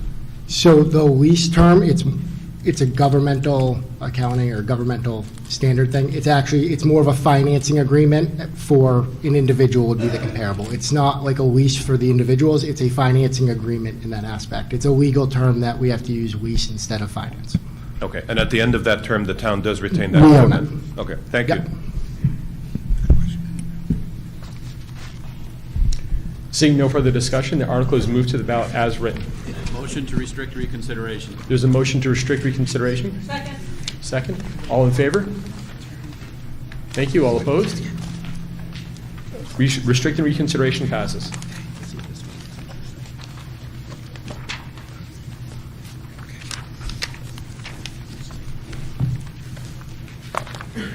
Article 15, police body worn cameras.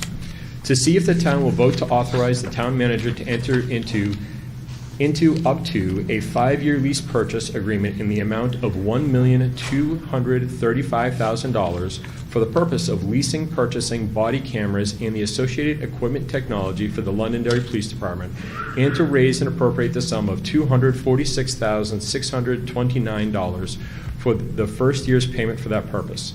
This lease agreement contains an escape clause. If passed, this article will require the town to raise $246,629 in property taxes, resulting in a tax rate impact of 0.038 or 3.8 cents in FY26 based upon projected assessed values. I'll accept a motion to bring up and discuss. So moved. Second? Second. And Mr. Campo?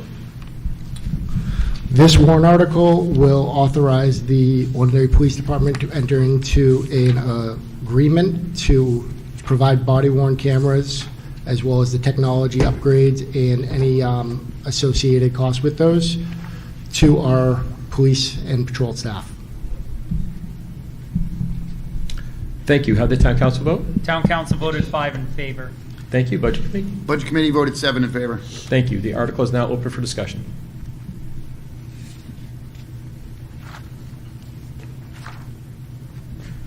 Good morning. Bruce Campbell, 7 Willow Lane, in the beautiful Londonderry, New Hampshire. I have a question about leasing versus purchasing. How much would it cost us to buy this equipment instead of leasing it from a company? Is there a cost benefit to us buying it versus leasing it? My question.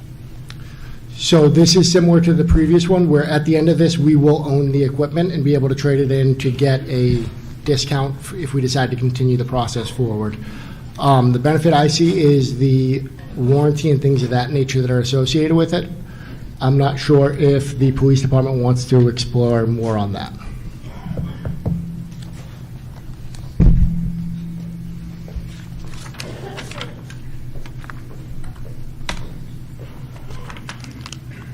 Take a two-prong approach to this. Captain O'Donoghue spearheaded the body-worn camera project for the police department. He's been a student of this game, if you would, on all aspects of the TASER program and the body-worn camera, so I'm going to give him a few minutes up here to explain that question for the rest of you. So like similar to TASER and like we see with a lot of things, the lease program works because of also with the software that comes with the program and the software management. So by leasing it out, we're not upfronting the entire cost of the software. With the lease agreement, we get regular firmware updates. With the lease agreement, we get replacement, what they call handles. So if the unit was to break, those things are all replaced as we go. So at the end of the 5 years, yes, we could opt to continue the program, in which we would then turn in all that equipment for new stuff. But by leasing it, we'll get continuously updates. So if they were in 2 or 3 years, if they reset the whole program, they come up with better technology, a different system altogether, we're actually entitled to receive those new systems as opposed to buying in now and using just what they call the X10. It's the current model version. We would live with that. By leasing it, if they came up with an X15 in 2 years or the technology changes, we'd be entitled to the new technology. Thank you.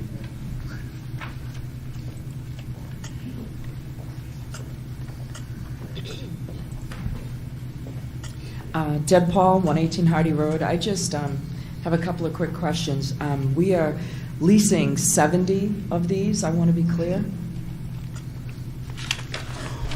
It's 68, they just gave us 2 additional. Oh, okay. 68 to be sworn, and the company will do an extra. Okay. And so do the officers take these home, or do they, like I sign in and I log into my body cam, and then when I'm get off my shift, I log out, and then the next officer picks it up, or does the officer just take it home? I guess I'm curious as to why we need 68, because are the people sitting at desks and working inside the building going to have these cameras on as well?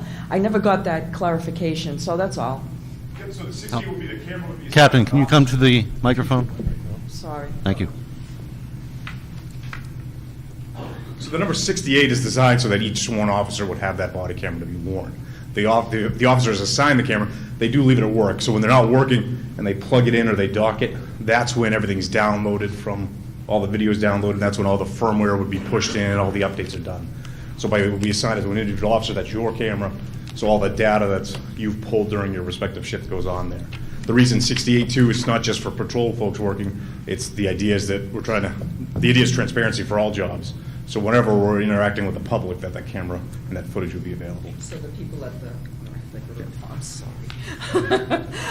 So the people sitting at the desk or at the window when you go in to ask something would be having a body cam on, is this correct? If it was a sworn officer, yes. If it's a sworn officer only, so like the dispatch people won't have it on. I'm just trying to understand how it's all gonna work. So they're not gonna take them home, so that's a good thing, because you never know what's gonna happen. My dog eats it.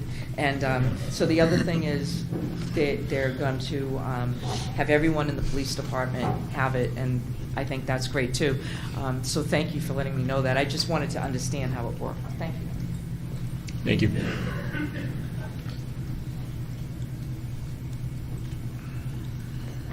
Ellen Carter, 29 Midridge Circle. What happens at the end of the 5 years to the equipment? That's $1.5 million. So that equipment at the end of the 5 years, it's a type of computer, it'd likely be end of life. We would be entitled to new equipment if we were to continue on with the program. But after 5 years, there'd be a reevaluation done by the police department and the council whether or not we would like to continue that project. And then we'd likely be coming back at that point for new monies with a new warrant article, such as that. So $1.5 million 5 years. Correct. If that's what it says here, yeah. So think 250-ish a year.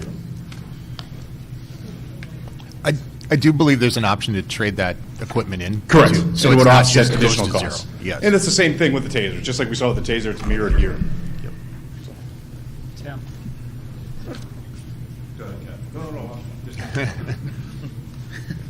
Patrick Alazim, 22 Summer Drive. There was actually a really great discussion where the chief clarified some of this at one of the budget committee meetings in response to the question, because, I looked at the money.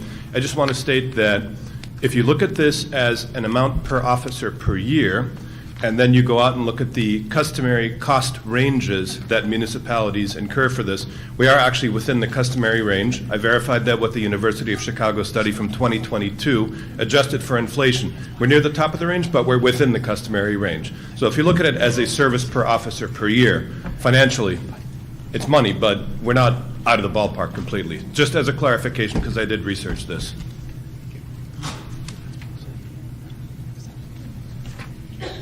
Thank you. Seeing no further discussion, the article is moved to the ballot as written.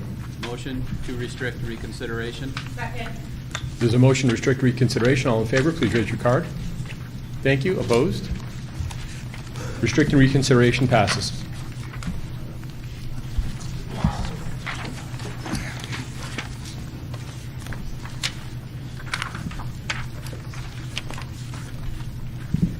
Article number 16, ratify a new collective bargaining agreement between the Londonderry Executive Employees Association, LEEA, and the town of Londonderry. To see if the town will vote to approve the cost items included in the collective bargaining agreement reached between the town of Londonderry and the Londonderry Executive Employees Association, LEEA, which calls for the following additional appropriations for salaries and benefits over what is proposed in the budget, which reflects what was required under the current expiring agreement with the employees of the union. Year, FY 2026, estimated increase from budget, $66,239. Estimated tax increase from budget, 0.01 or 1 cent. Year, FY 2027, estimated cost, $61,599. Estimated tax impact, 0.01 or 1 cent. FY 2028, estimated cost, $46,045. Estimated tax impact, 0.008 or 0.8 of a cent. And further, to raise and appropriate the sum of $66,239 for FY 2026 expenses. Such sum represents the additional costs attributable to the increase in salaries and benefits over those of the appropriation at the current staffing levels paid under any existing agreements.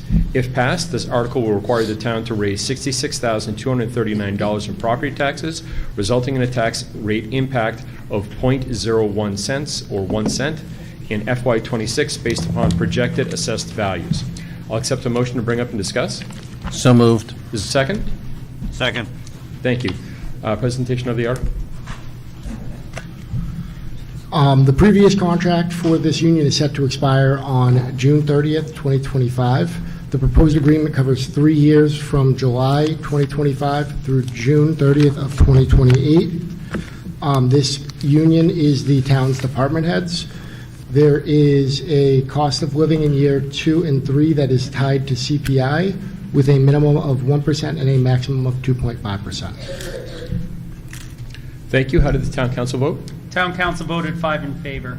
Thank you. Budget committee? Budget committee voted 7 in favor. The article is now... Correction, my apologies, sir. 6 in favor, 1 against. Thank you. Lost my place. The article is now open for discussion. I was the one budget committee member who voted against it. At the time, the contracts weren't actually released. I think it's really important to actually read through the entire document before voting on something, so that's why I took that stance at the time. These have since been released. I've since reviewed it. I'm actually for all of these. I'll be listed as the only one against, but I'll make that clear on my social media. Thank you.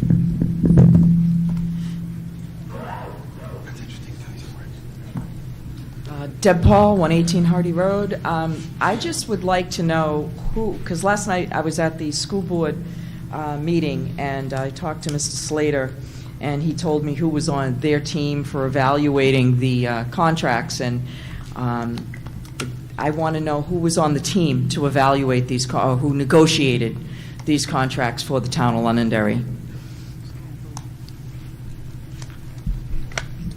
That would be myself, Human Resource Director Tara Koza, as well as Attorney Liz Bailey. And are you and Ms. Koza part of the union? We are not, no. Okay. But your employees, the people that work for you, are they part of it? Yeah. Can you, I'm sorry, can you repeat the question? In other words, the people who work under you or with you in your departments, are they part of a union? Yes. Okay, thank you. I want to strongly suggest in the future that we do what the school board does, and I think they do a great job of being transparent.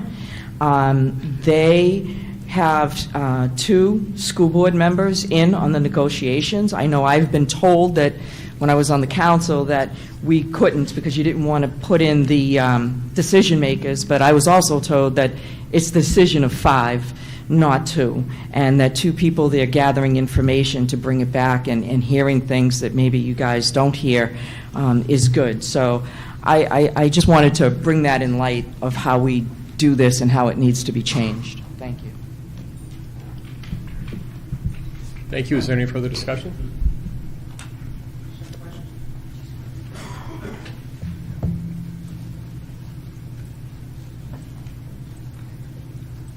Jan McLaughlin, 38 Rainbow Drive. I just have a question. Can you tell me the number of employees that are affected by this article?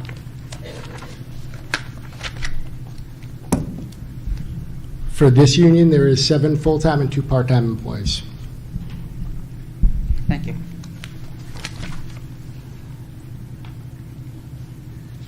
Seeing no further discussion, this article is moved to the ballot as written.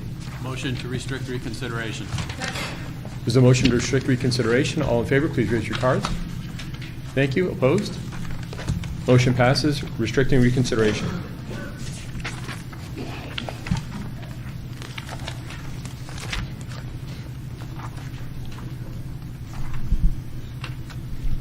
Article number 17, authorization for special meeting on cost items. Shall the town, if Article 16 is defeated, authorize the town council to call one special meeting at its option to address Article 16 cost items only. If passed, this article will require the town to raise $0.00 in property taxes, resulting in a tax rate impact of $0.00 in FY26 based upon projected assessed values. I'll accept the motion to bring up and discuss the article. So moved. Is there a second? Second. Is there any presentation on this? So I can give a short, quick one for all of them. This article would allow the town, with authorization of the town council, to hold a special meeting to address cost items associated with the collective bargaining agreement. Should the article prior, so Article 16, be defeated, if an agreement is later reached with the union. Thank you. Town council, how did you vote? Town council voted 5 in favor. Thank you. Budget committee? Budget committee voted 7 in favor. Thank you. The article is now open for discussion. Seeing no discussion, the article is moved to the ballot as written. Motion to restrict reconsideration. There's a motion to restrict reconsideration. All in favor, please raise your ballot card. Thank you. Opposed? Motion to restrict reconsideration passes.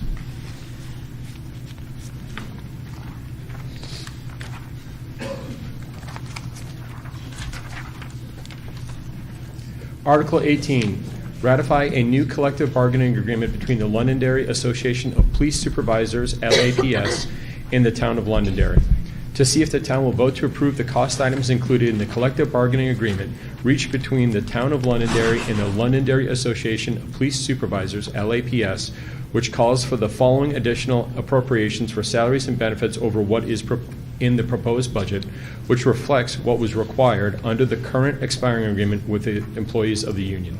Year, FY 2026. Estimated increase in budget, $82,018. Estimated tax increase from the budget, 0.013 or 1.3 cents. FY 2027, estimated cost, $127,054. Estimated tax impact is 0.021 or 2.1 cents. FY 2028, estimated cost, $99,958. Estimated tax impact, 0.016 or 1.6 cents. And further, to raise and appropriate the sum of $82,018 for FY 2026 expenses. Such sum represents the additional cost attributable to the increase in salaries and benefits over those of the appropriation at the current staffing levels paid under any existing agreements. If passed, this article will require the town to raise $82,018 in property taxes, resulting in a tax rate impact of 0.013 or 1.3 cents in FY 26 based upon projected assessed values. I'll accept a motion to bring up and discuss the article. So moved. Is there a second? Second. Thank you. Mr. Campo? The previous contract for this union is set to expire on June 30th, 2025. The proposed agreement covers a 3-year period from July of 2025 through June of 2028. This has 14 employees. It is the police supervisors and administration staff. Year 2, there is a COLA tied to CPI with a minimum of 1.5% and a maximum of 3%. Year 3, there's a COLA tied to CPI with a minimum of 1.5% and a maximum of 2.5%. Thank you. Town council, how did you vote? Town council voted 5 in favor. Thank you. Budget committee? Budget committee voted 6 in favor, 1 against. Thank you. The article is now open for discussion.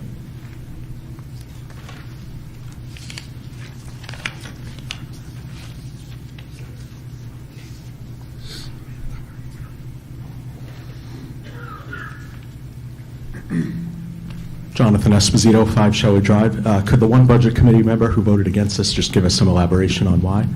Sorry, same as the last one.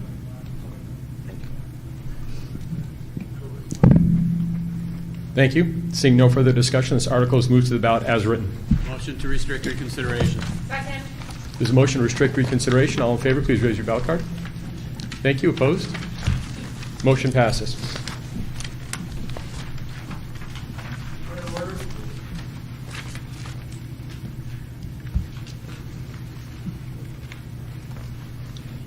Mike Spouts, 18 Sugar Plum Lane. In order to expedite the meeting, I'd like to see if the town meeting would be willing to authorize the moderators to read only the titles of articles, the remaining articles up through Article 25.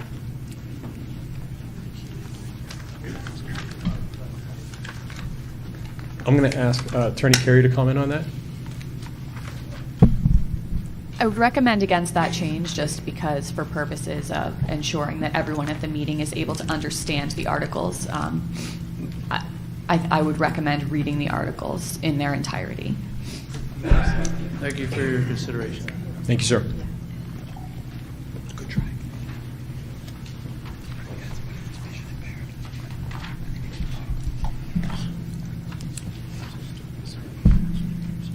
Article 19, authorization for special meeting on cost items. Shall the town, if Article 18 is defeated, authorize the town council to call one special meeting at its option to address Article 18 cost items only? If passed, this article will require the town to raise $0.00 in property taxes, resulting in a tax rate impact of $0.00 in FY26 based upon projected assessed values. Accept a motion to bring up and discuss? So moved. Second. Thank you. Town council, is a presentation on this? This article would allow the town, with authorization of the town council, to hold a special meeting to address cost items associated with the collective bargaining agreement, Londonderry Association of Police Supervisors. Should Article 18 be defeated, if a later agreement is reached with the union. Thank you. Town council, how did you vote? We voted 5 in favor. Thank you. Budget committee? Budget Committee voted 7 in favor. Thank you. The article is now open for discussion. Seeing none, the article is moved to the ballot as written. Motion to restrict reconsideration. There's a second. All in favor of restricting reconsideration, please raise your card. All opposed? Motion to restrict reconsideration passes.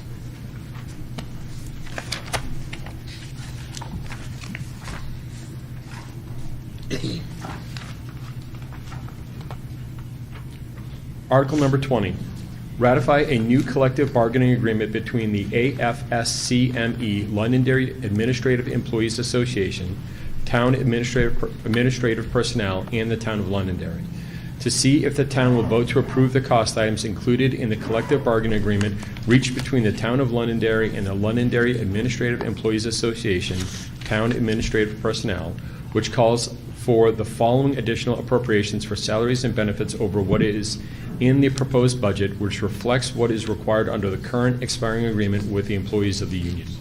Year, FY 2026, estimated increase from budget, $52,491. Estimated tax budget increase from the budget is .008 or 0.8 cents. Year, FY 2027, estimated cost, $77,081. Estimated tax impact, .013 or 1.3 cents.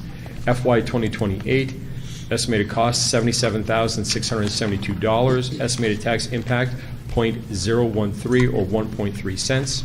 And further, to raise and appropriate the sum of $52,491 for FY 2026 expenses. Each sum represents the additional cost attributable to the increase in salaries and benefits over those of the appropriation at the current staffing levels paid under any existing agreements. If passed, this article will require the town to raise $52,491 in property taxes, resulting in a tax rate impact of .008 or 0.8 cents in FY 2026, based on a projected assessed values. I'll accept a motion to bring up and discuss.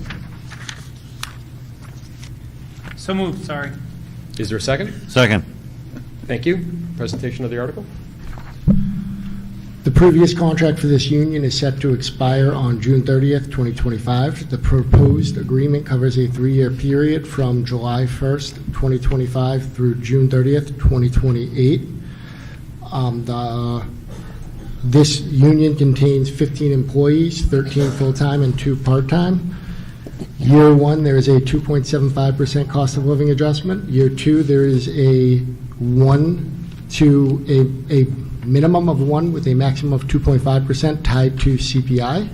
Year 3, there is a minimum of 1%, maximum of 2.5% tied to CPI. Thank you. Town council, how did you vote? Town council voted 5 in favor. Thank you. Budget committee? Budget Committee voted 6 in favor and 1 against. Thank you. The article is now open for discussion.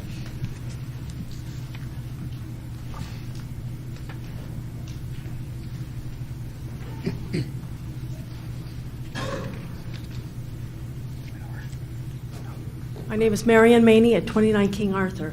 I just have a general question. The gentleman on the Budget Committee who was unable to vote for at that time, will it be changed on the ballot so they see a consensus since he seems to agree now, or will it remain like this so that when you review this at voting time, you may say, somebody was not in agreement with this.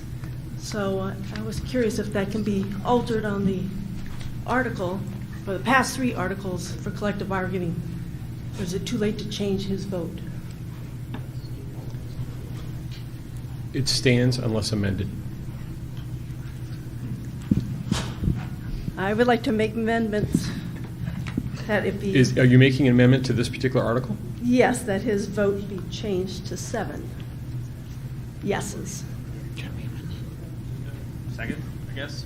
I mean, I just, I come and vote, I look, I Thanks. say, somebody disagreed with this for a reason, I wonder what it is it cast out. But normally, I rely on our councils and our budget committees to vote that way, so. One moment, please. That's all.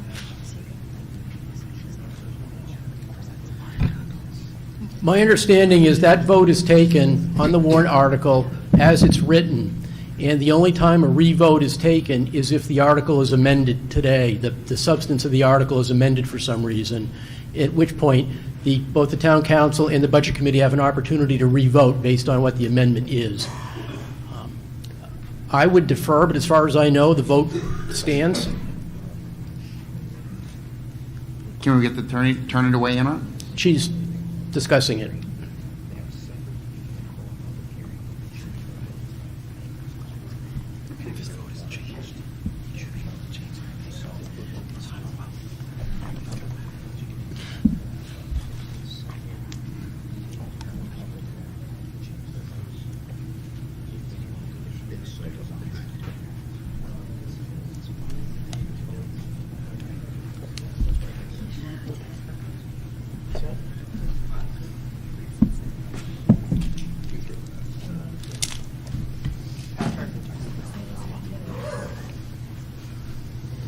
Yes, Mr. Gibb.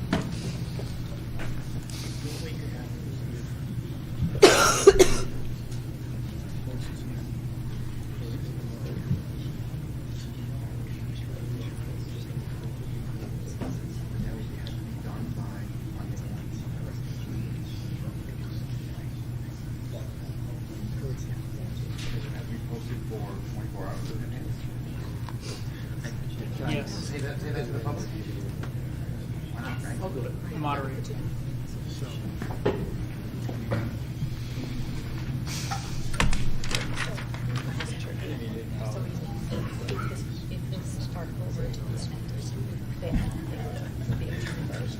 We have to do it on Sunday. It has to be done before Monday morning, right? Special meeting, a posted special meeting with proper notice and revote.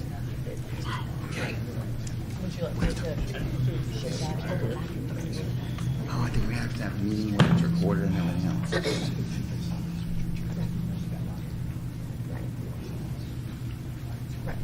But then they can't change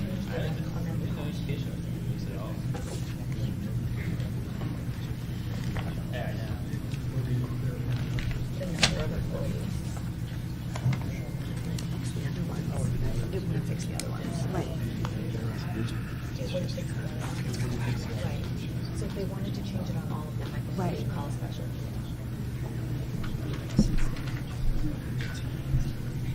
So an interesting proposed amendment, thank you. After consultation with legal, my earlier statement is accurate, which is unless the warrant article, the substance of the warrant article is amended,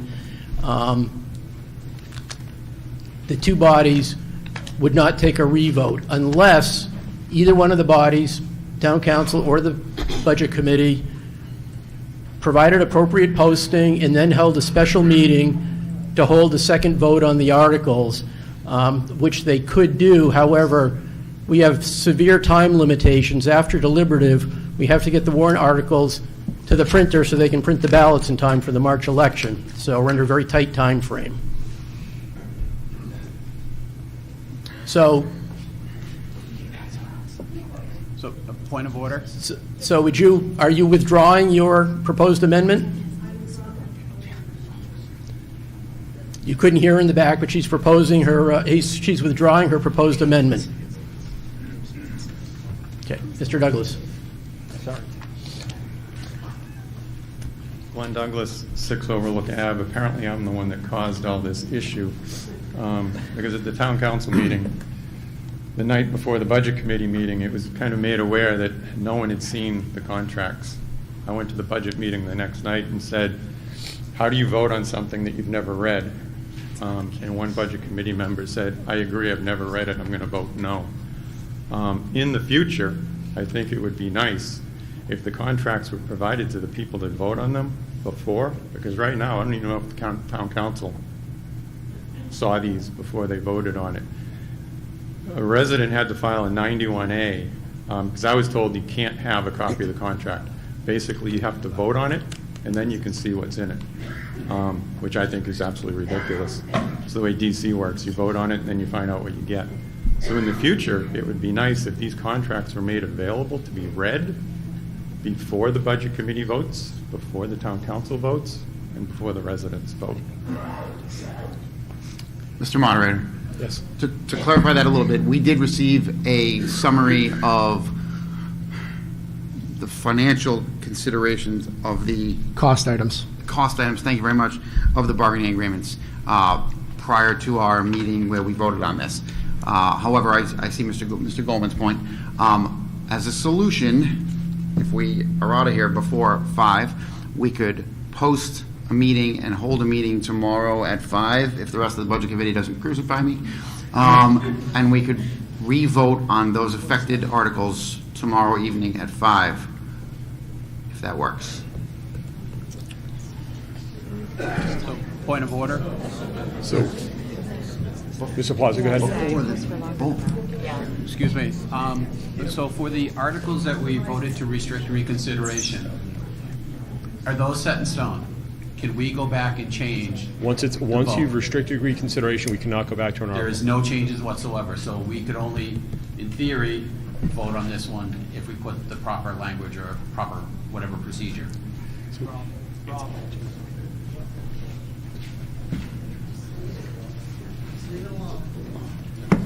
Yep.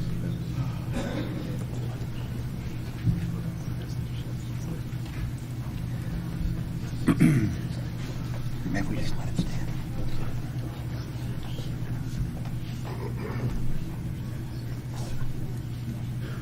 Should I go join that powwow over there?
Yes.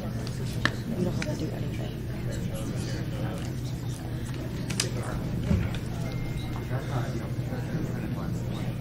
Thank you for your patience. We're checking the statutes just to make sure we get this right.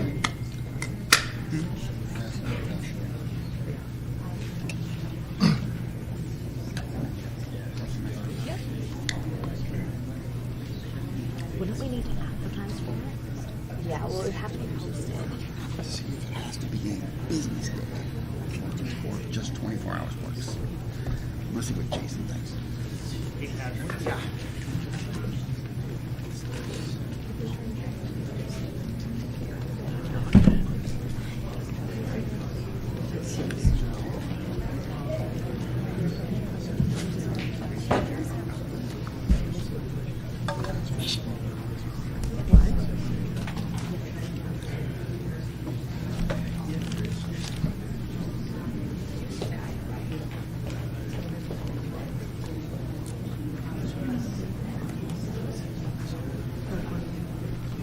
They could revote all of them. Oh, you can.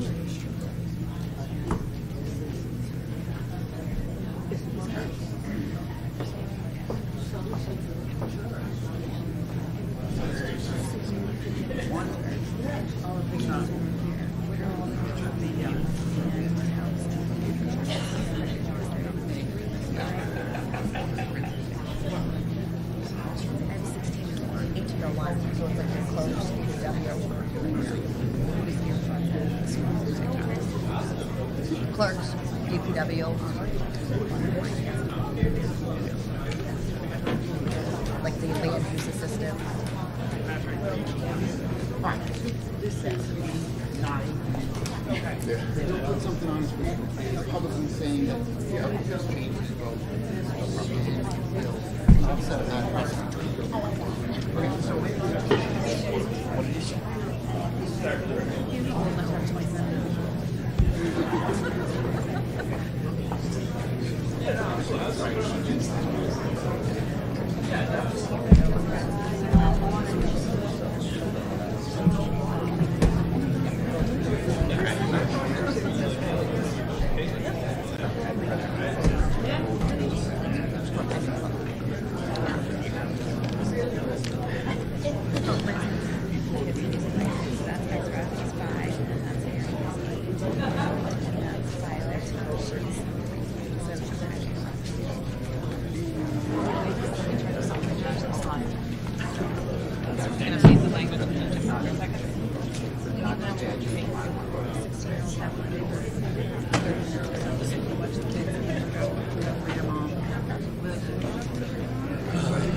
Okay, ladies and gentlemen, thank you for your patience. Again, very interesting question. The amendment has been withdrawn by the submitter, and we've determined that there was some discussion of allowing the Budget Committee to vote today because we're in public session.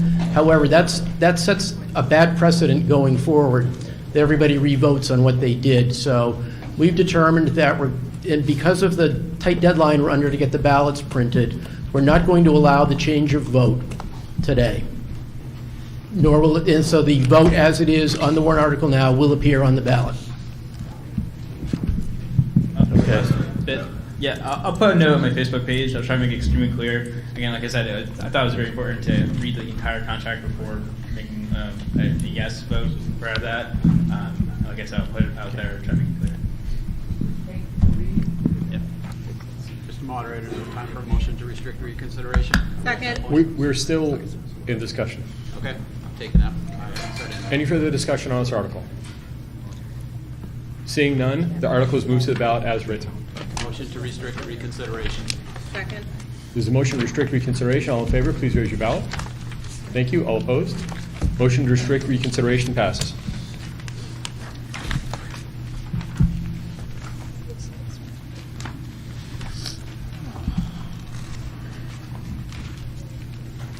Article number 21, authorization for special meeting on cost items. Shall the town, if Article 20 is defeated, authorize the town council to call one special meeting at its option to address Article 20 cost items only? If passed, this article will require the town to raise $0.00 in property taxes, resulting in a tax rate impact of $0.00 in FY26 based upon projected assessed values. I'll accept a motion to bring up and discuss the article. So moved. Second. Thank you. Is there a presentation? This article would allow the town, with authorization of the town council, to hold a special meeting to address cost items with a collective bargaining agreement should Article 20 be defeated, and if agreement is later reached with the union. Thank you. Town council, how did you vote? 5 in favor. Thank you. Budget committee? 7 in favor. Thank you. The article is now open for discussion. Seeing none, the article is moved to the ballot as written. Motion to restrict reconsideration. Second. There's a motion to restrict reconsideration. All in favor? Thank you. All opposed? Motion to restrict reconsideration passes.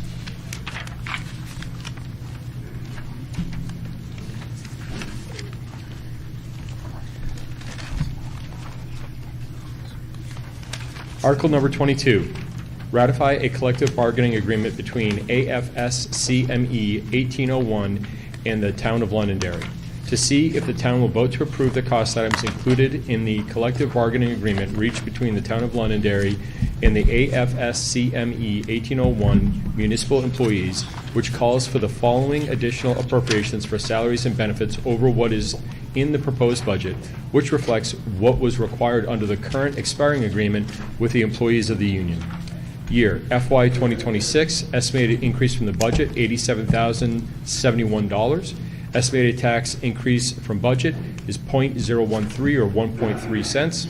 Year FY 2027, estimated cost is $110,988. Estimated tax impact is .017 or 1.7 cents. FY 2028, estimated cost of $84,243 with an estimated tax impact of .014 or 1.4 cents. And further, to raise and appropriate the sum of $87,071 for FY 2026 expenses. Each sum represents the additional cost attributable to the increase in salaries and benefits over those of the appropriation at the current staffing levels paid under any existing agreements. If passed, this article will require the town to raise $87,071 in property taxes, resulting in a tax rate impact of .013 or 1.3 cents in FY 26 based upon projected assessed values. I'll accept a motion to bring up and discuss. So moved. Is there a second? Second. Thank you. Mr. Campo? This warrant article addresses the AFSCME 1801 union contract expiring on June 30th, 2025. The new one will run for 3 years from July 1st, 2025 through June 30th of 2028. There are 25 employees, with 20 being full-time and 5 being part-time. The town and the union agreed to restructure the step table. In addition to that, there is a cost of living increase in year 1 of 2.25%, in year 2 of 2.5%, and year 3 of 2.5% to the step table. Thank you. Town Council, how did you vote? Town council voted 5-0 in favor. Thank you. Budget Committee? 6 in favor, 1 against. Thank you. The article is now open for discussion. Seeing no discussion, the article is moved to the ballot as written. Motion to restrict reconsideration. There's a motion to restrict reconsideration. All in favor, please use your ballot card. Thank you. All opposed? Motion to restrict reconsideration passes.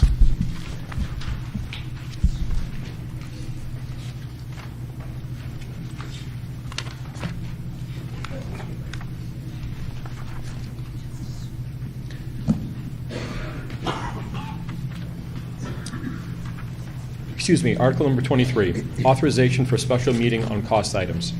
Shall the town, if Article 22 is defeated, authorize the town council to call one special meeting at its option to address Article 22 cost items only.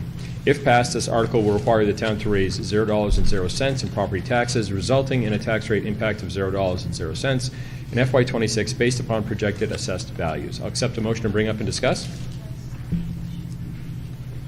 So moved. Is there a second? Second.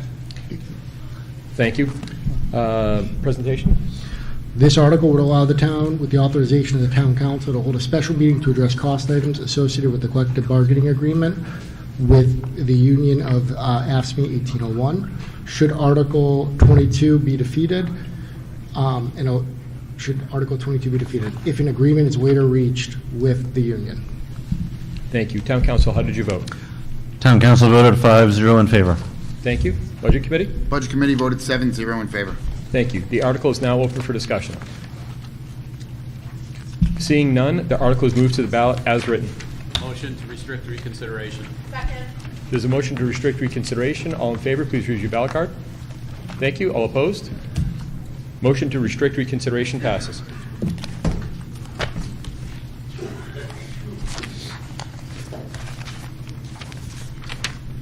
Article number 24, ratify a new collective bargaining agreement between the AFS-CME Londonderry Administrative Employees Association, Public Safety, and the Town of Londonderry. To see if the town will vote to approve the cost items included in the collective bargaining agreement reached between the Town of Londonderry and the Londonderry Administrative Employees Association, Public Safety, which calls for the following additional appropriations for salaries and benefits over what is proposed in the budget, which reflects what was required under the current expiring agreement with the employees of the union. Year, FY 2026. Estimated increase from budget, $38,501. Estimated tax increase from the budget, 0.006 or 0.6 cents. Year, FY 2027, estimated cost, $48,109. Estimated tax impact, 0.007 or 0.7 cents. FY 2028, estimated cost, $49,379. Estimated tax impact, 0.008 or 0.8 cents. And further, to raise and appropriate the sum of $38,501 for FY 2026 expenses. Such sum represents the additional costs attributable to the increase in salaries and benefits over those of the appropriation at the current staffing levels paid under any existing agreements. If passed, this article will require the town to raise $38,501 in property taxes, resulting in a tax rate impact of 0.006 or 0.6 cents in FY26 based upon projected assessed values. I'll accept the motion to bring up and discuss the article. So moved. Is there a second? Second. Thank you. Mr. Campo? The previous contract for this union is set to expire on June 30th, 2025. The proposed agreement covers a 3-year period beginning July 1st, 2025 through June 30th, 2028. This union involves 7 employees, in which case in year 1 they will be receiving a cost of living of 2.5. In year 2 they will be receiving a cost of living adjustment with a minimum of 1% and a maximum of 2.25% tied to CPI. In year 3 they will be receiving a cost of living adjustment with a minimum of 1% and a maximum of 2% tied to CPI. Thank you. Town Council, how did you vote? Town council voted 5 in favor. Thank you. Budget Committee? Budget Committee voted 6 in favor, 1 against. Thank you. The article is now open for discussion. Seeing none, the article is moved to the ballot as written. Motion to restrict reconsideration. There's a motion to restrict reconsideration. All in favor? Thank you. All opposed? Motion passes. Restricting reconsideration.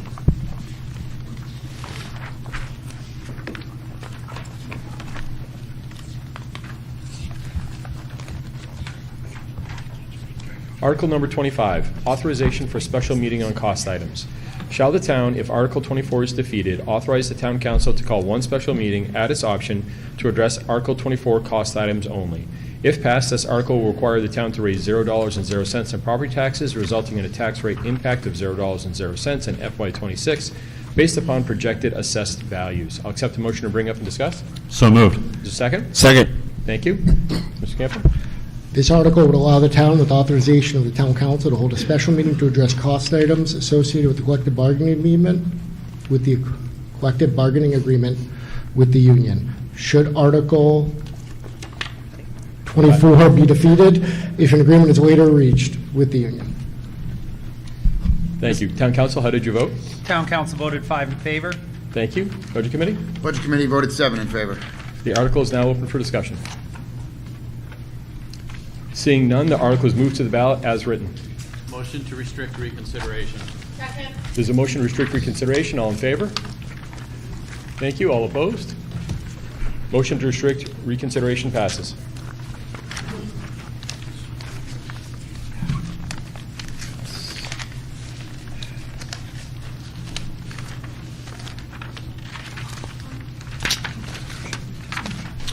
Thank you, Rob. Moving on to Article 26. To see if the town will vote to raise and appropriate $375,017 for the purpose of adding 2 full-time police officers to provide more traffic control patrol coverage. If this article passes, this appropriation will be part of both the operating and default budget in future years.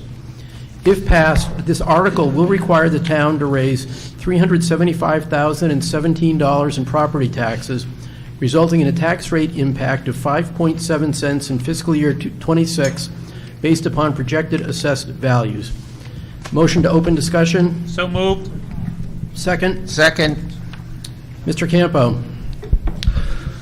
This warrant article will appropriate funds to hire 2 patrol officers with a focus on traffic safety, and they would be a traffic unit.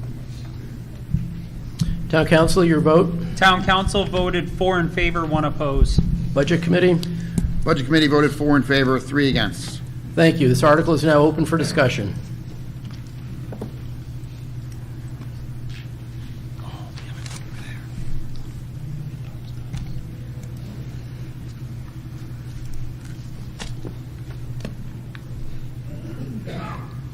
Jonathan Esposito, 5 Shelley Drive. Similar question as before. Could the councilman who voted against this just give an elaboration as to why?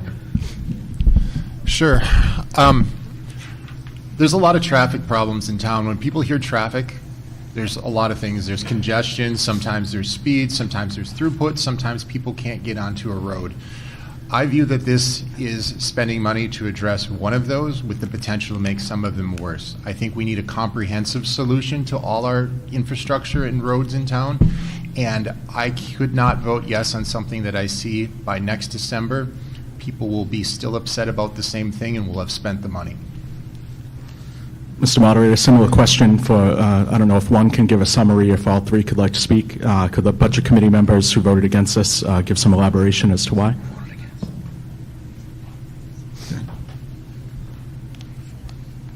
Mine is short and sweet as usual. It's definitely a want, not a need. Is it on? It is not.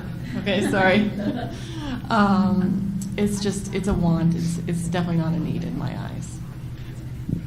And Mr. Moderator, perhaps a question that the police chief or somebody on that end could answer. When I went through Leadership Londonderry in 2023, we were told that there were 4 full-time police officer positions that were unfilled. I'm not sure if that's still the case, but do we have unfilled positions that could be converted to traffic enforcement and hired for? Chief Bernard.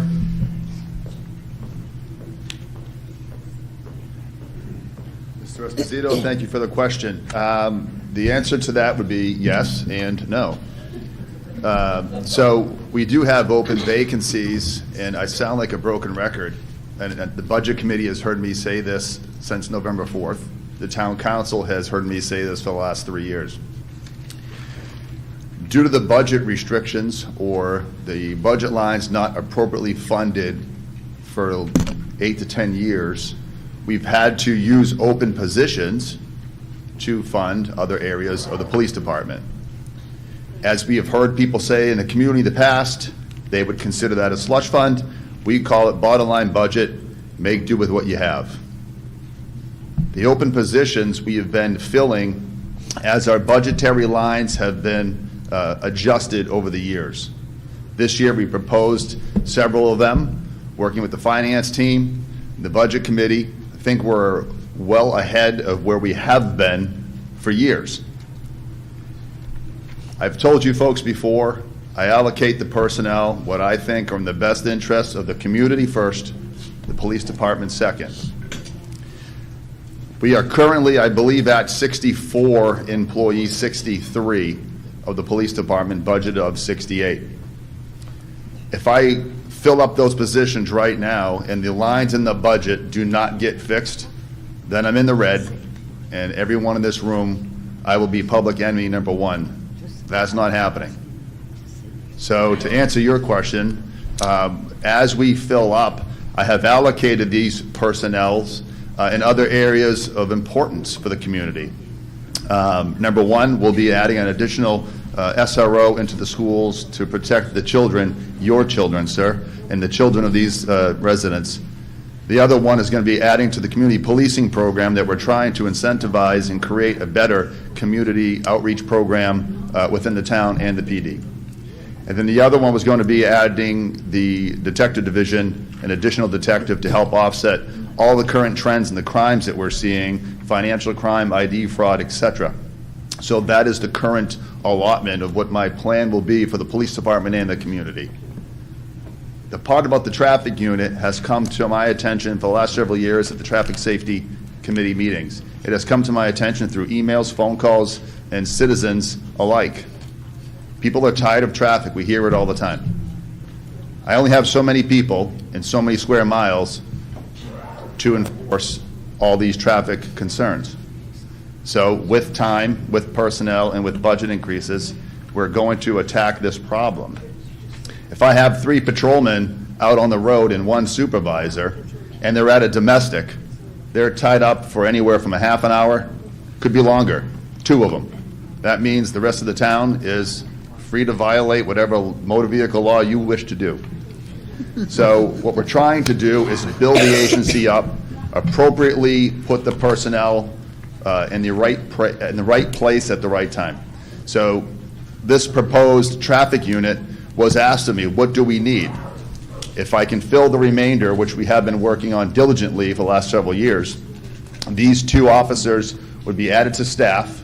They would be a Monday through Friday unit, and their sole job would be enforcing traffic laws, traffic complaints, handling accidents, and when residents call up whatever road you live on and they say, we've got a problem with speeders, we would dedicate that person to go into that area and monitor that and try to correct driver behavior and reduce accidents. So a long answer. I'm sure it's longer than you anticipated from me, but I tried to be thorough for you, and that's the direction we're looking to go in. Thank you. To Chief Bernard's credit, I heard him express those exact same concerns when I went through in 2023, so thank you, sir, and thank you all. Any further discussion on Article 26? Discussion? Or, okay. I'll be kind of brief. So when it was explained to us, this warrant article versus a later, it was explained to us how many hours that is actually dedicated to traffic right now. There's some dismal statistic of like 6 hours per week or something like that. I'm sure they'll correct me in a second. That's what I was going to ask. That's okay. Yeah, so we had, when this idea was brought to our attention during the budget process back in November, our analysts had looked up in the last couple of years all the complaints and the times that we would call a directed patrol or an essay, which is a special assignment that's given out by the watch commanders, lieutenants, or sergeants. And it was on average of 6.9 hours a week is what we were dedicating to traffic enforcement alone. So as we've talked about, we've got the areas of off of 93, 102, Mammoth Road, High Range Road, Hardy Road, Litchfield Road, the airport, all of it. We get a ton of calls, but we can only devote 6.9 hours is what the average has been. I'm not a fear monger, but what I'm telling you is we're not going to be able to correct driving behavior on 6.9 hours a week. We got to give and take. If this is voted down and the community doesn't want it, that's okay. Totally understand. We're going to have to just continue to do what we have done and try to be more creative with hours if we can. Yeah. My last point on that. So between this article is really the choice of 86, right? The next one I won't get into it is 46, right? And none of them is basically 6, right? I vote against this one. I think you just want to walk into it slowly. I think support the later one. Figure out what you need now. If it's successful and it's good, we can always scale later. I think that makes sense. So that's why I didn't support this one. Jan McLaughlin, 38 Rainbow Drive, and I have a question for the chief. So, as you said, 6% is the average per week. 6 hours. 6 hours.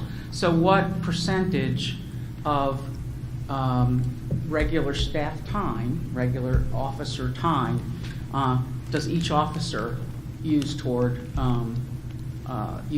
traffic safety? I mean, I would think traffic safety is one of those things that everybody kind of does, so. That's a great math question off the top of my head. I can't even begin to wing that for you, and you're far too intelligent for me to try to confuse you on this one. So pretty much when officers are in their patrol cars going throughout the town, they are always patrolling, and if they're able to make a motor vehicle stop or enforce an infraction at that time, they do. So it is hard to see a quantitative time frame, but with this effort that we're presenting to the community, would be dedicating anywhere from, if it's one officer, up to 40 hours a week. Obviously, there's still other things that are going to come up. And if there was a 2-person traffic unit, it'd be up to 80. And then they would be given all the areas of concern or focus within our community to go and try to help out and attack that area. Great, thank you very much. Any further discussion on warrant article number 26?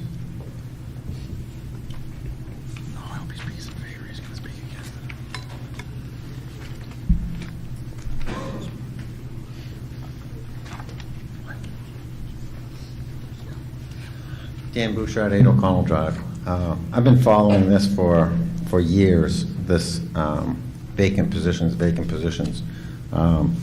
And I feel that if we have vacant positions, we should not be adding positions until all the positions we have are full. Now, our fire department is finally up to staff, and we're fully staffed at 13 on every time, which is great. Okay, that's what the people wanted. Same thing with the police department. I mean, we want the protection. And this is nothing against Chief Bernard. This is, done before him. I sat there at the council meeting, with his predecessor who stated right there, I have to run 7 vacant positions to balance my budget. That is wrong, okay? Instead of adding 2 officers, I think what they need to do is right-size the budget. They should have added money to the budget and correct it. Thank you. Thank you. Any further discussion on this warrant article? Mr. Moderator. Sir. I just want to speak to that the effort has been over the last few years to right-size those lines. That's a continued process which doesn't happen overnight, which allows the police chief not to depend on those vacant positions to balance his budget. And this article is a direct response to what we're hearing from the citizens concerning traffic in town, concerning the lack of traffic enforcement in town.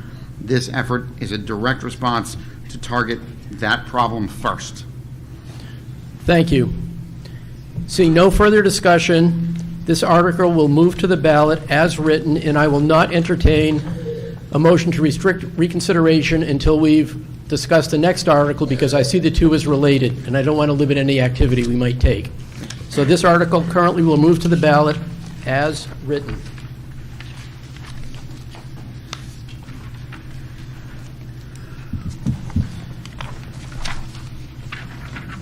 Article 27, Police Department, add 1 traffic unit police officer. To see if the town will vote to raise and appropriate $187,509 for the purpose of adding 1 full-time police officer to provide more traffic patrol coverage. If warrant article number 26 passes, this warrant article will be null and void. Should warrant article 26 fail and this warrant article passes, this appropriation will be part of both the operating and default budget in future years. If passed, this article will require the town to raise $187,509 in property taxes, resulting in a tax rate impact of 2.9 cents in fiscal year 26 based upon projected assessed values. Motion to open discussion, please. So moved. Second. Mr. Campo. Yes, this warrant article will fund an additional patrol officer with the focus on traffic patrol. Thank you. And Town Council, you voted? Town Council voted 3 in favor, 2 opposed. Budget Committee? Budget Committee voted 6 in favor, 1 against. To save residents from getting up, I'm going to ask the councilors who voted against it to please explain.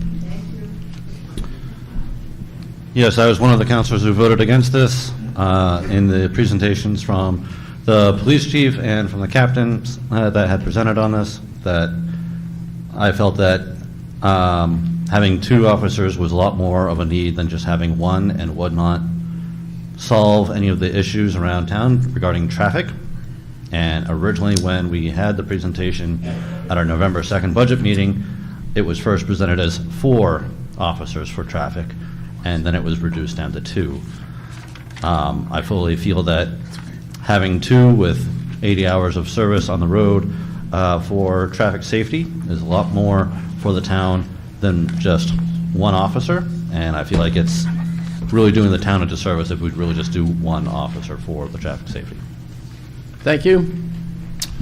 I've spoke frequently throughout this year during town council meetings in the planning board on our needs for infrastructure changes as town-wide, system-wide issues.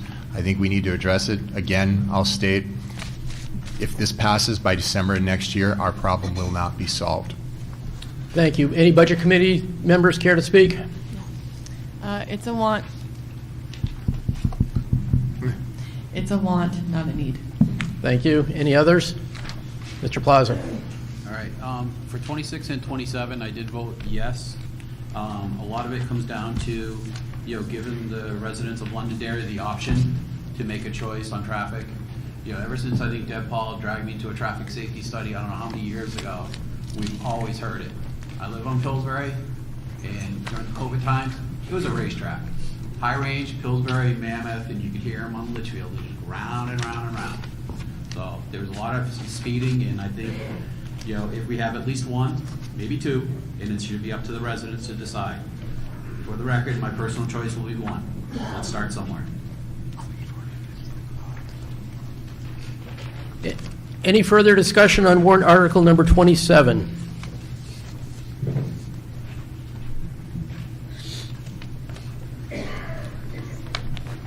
The Bruce Campbell, 7 Willow Lane, Londonderry, New Hampshire. We all know that there is a lot of construction occurring in the town of Londonderry, whether they're apartment buildings over 55, they don't drive quite as fast, but there's a lot of construction going on right now, and our police department is undermanned. We know that. So I vote that we give the police department as many people as they'd like. Thank you. Any further discussion on this warrant article? Okay.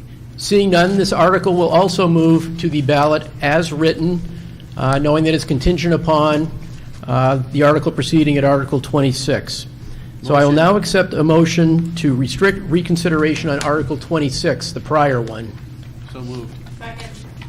All those in favor of restricting reconsideration on number 26? Reconsideration is restricted. Motion to restrict reconsideration on number 27 for an article. Moved and seconded to restrict reconsideration on Article 27.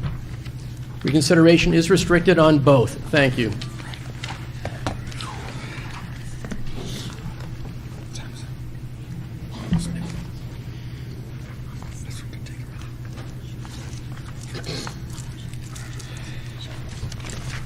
Article 28, Library Department, Children's Librarian.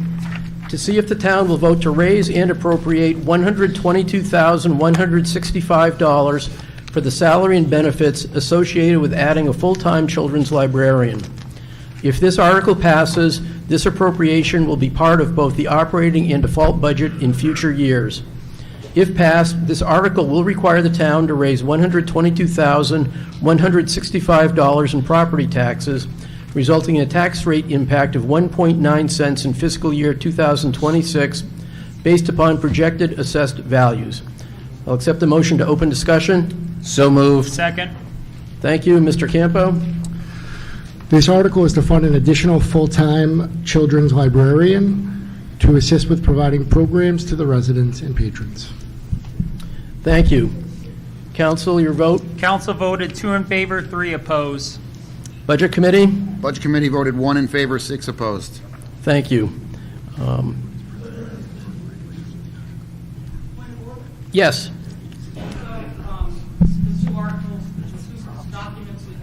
Would you please come to the microphone, Mr. McLaughlin? Thank you. So I think I can address what you I'd like are- to hear her question first, please. So, Jan McLaughlin, 38 Rainbow Drive. The 2 documents we were given have different information. This article here that most of us seem to be going after has talks about the police officer in the library, and I don't think we're going to have one of those. People should be referring to the larger packet for the information of the wording for this article. Thank you. Yes, that is correct. There is a typo in the slides that were printed out. So for this warrant article, please refer to the larger packet or the slideshow above. I apologize for that mistake. Okay, so would either the Town Council or Budget Committee like to provide comment on their vote?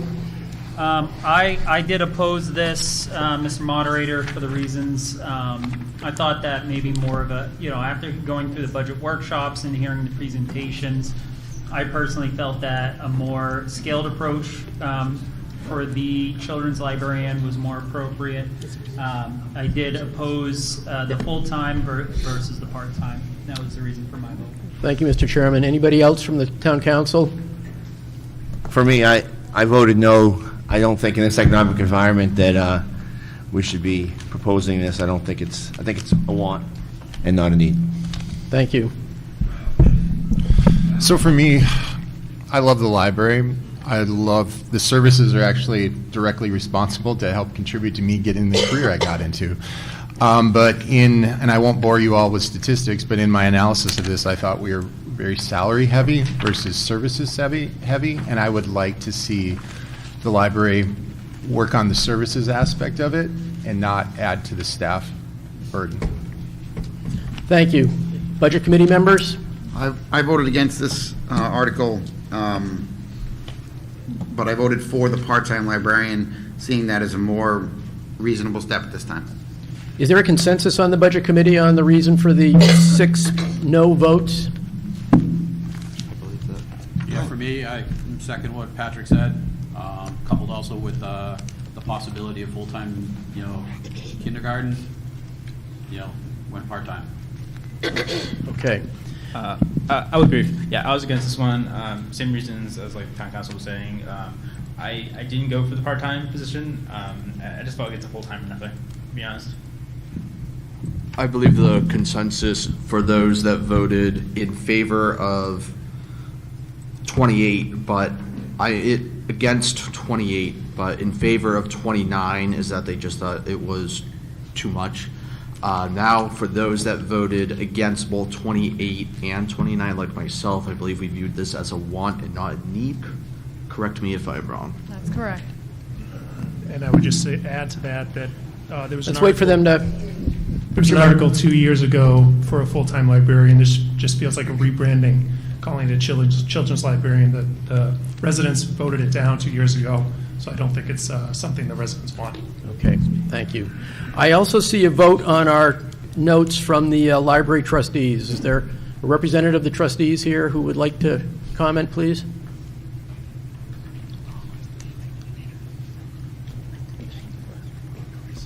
I'm Helen Palmieri, 34 Wilshire Drive. I'm the chair of the trustees. I wanted to share a little historical information as well, along with our vote. I don't know if the trustee who voted no is here today, but the rest of us are here today.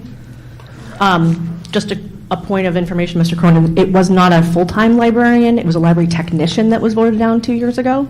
So that's a position that does not hold credentials. We're looking to add in a position to help us with the credentials that we need, specifically in the children's library, where we are oftentimes understaffed because we only have one person in that position. Over the last 2 years, we had 14,000 patrons attend children's programming in the library, and we're looking to support what is very clearly becoming a need in our community. I have a few other notes, if you just give me 1 second. We understand the needs of the community. We acknowledge whatever the town votes on. That's why we propose the 2 different articles, 28 and 29.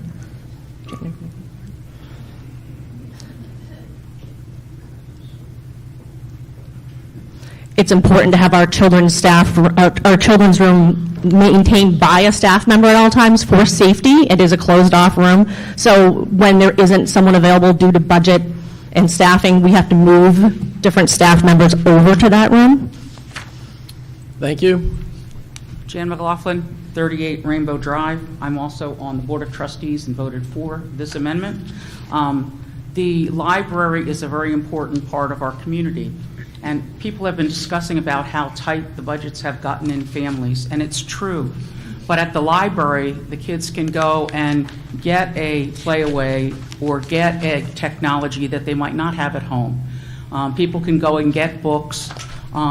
If you go on Saturdays, of course we're here, but if you go on a Saturday to the children's room, I mean, there are lots of families coming and going and lots of kids involved with the activities. So it's not just about books. Libraries are not just about books anymore. The people that least can afford the taxes in town are the ones that benefit the most by going to the library. This person we're talking about adding has to have a master's degree in library science. And if you look at the past dollars that we've been that are on budgets for other positions, I'm not trying to point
fingers or anything, but, it's only $122,000, I know, if only, but the one right above it was $187,000 for one person. So it's not like we're way out there on the how much a person costs or whatever.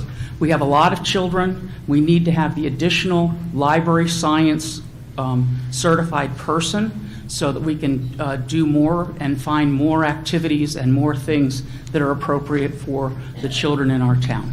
Thank you. Thank you. Any further discussion on this warrant article? Mr. Bouchard.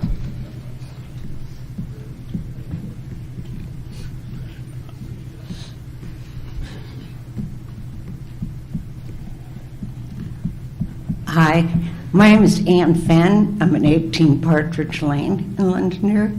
I actually was a Montessori school teacher for a little while, and just the fact that you have a number of 14,000 patrons in that children's library should tell you all something.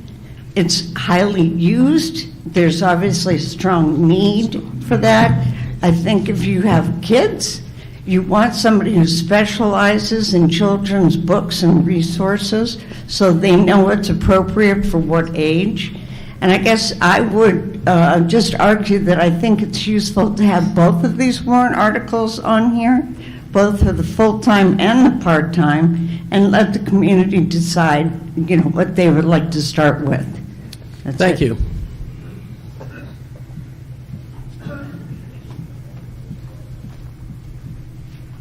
Dan Bouchard, 8 O'Connell Drive.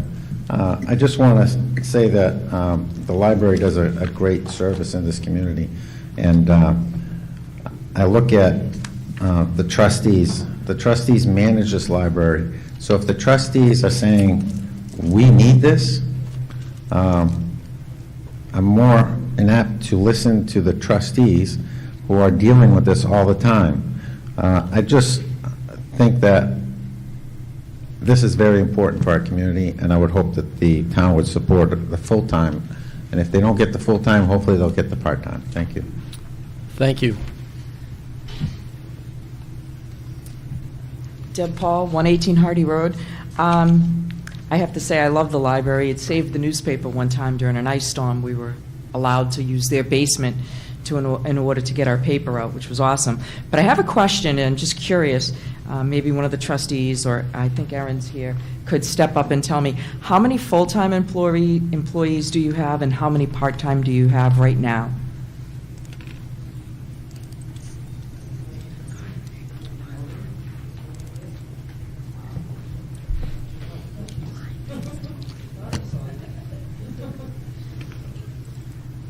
Erin Matlin, Library Director. We have 8 full-time, 9 part-time. Thank you. Any further discussion?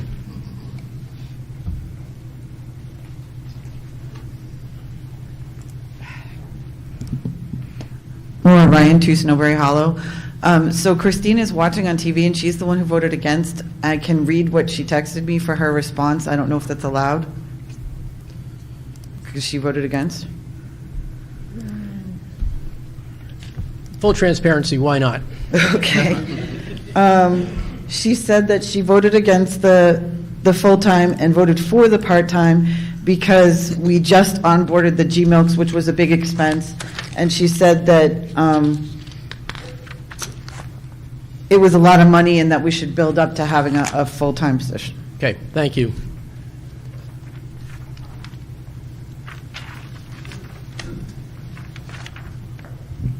Hi, everyone. Beth Morocco for Westwood Drive. I am a consistent attendee at the meetings of the library trustees, and I can speak to the discussions that have been held regarding the budget, as well as the attendance. I'm a big patron and fan of the library. The influx of patrons has grown exponentially in the last few years. We can thank our brilliant Erin Matlin, Library Director, and her amazing team for that. When I moved here 20 plus years ago, our library was functional, but not a favorite. And now the number of services and the demand for what our library provides has grown, and we need to continue to grow with that. There is an expense involved, but if taxpayers were to look at what that one person would cost them, it would be minimal. Like you wouldn't even notice it out of your checkbook. So I hope people will consider that when you cut, one person's, the cost of one person, and you divide it by all the taxpayers, it is nominal. But what we will get out of that cost is phenomenal.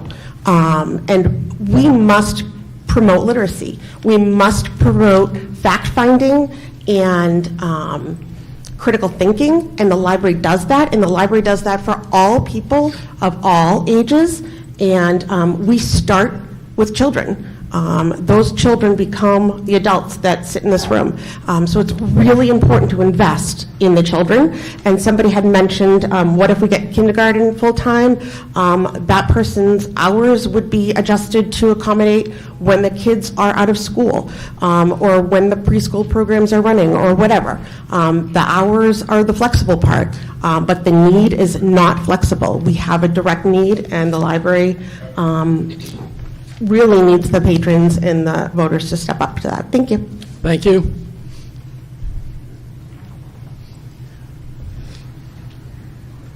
Thank you, Mr. Moderator. Tony DeFrancesco, 1 Cheshire.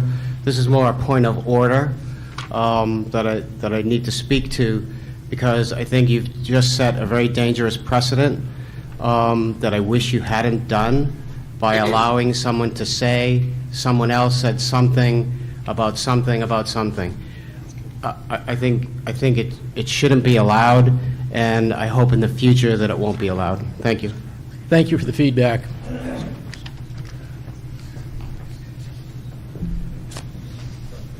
Jonathan Esposito, 5 Shelley Drive. I have 3 children, all elementary school age, 11, 8, and 6.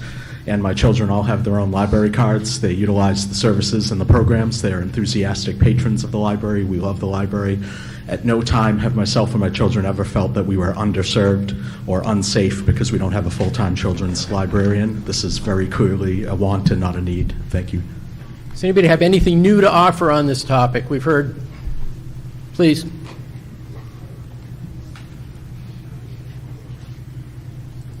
Hi, Kate Burbidge, 21 Kelly Road. In terms of what Beth was talking about when she was speaking about the cost, there's also return on investment. The state of Texas did research on the return on investment in their libraries, and for every $1 the municipalities spent on libraries, the return on investment was $4.64 to the community. Other states have done other return on investments to their libraries. Colorado was $4.99. Florida, it was $8.37. Indiana, it was $4.76. South Carolina, $4.48.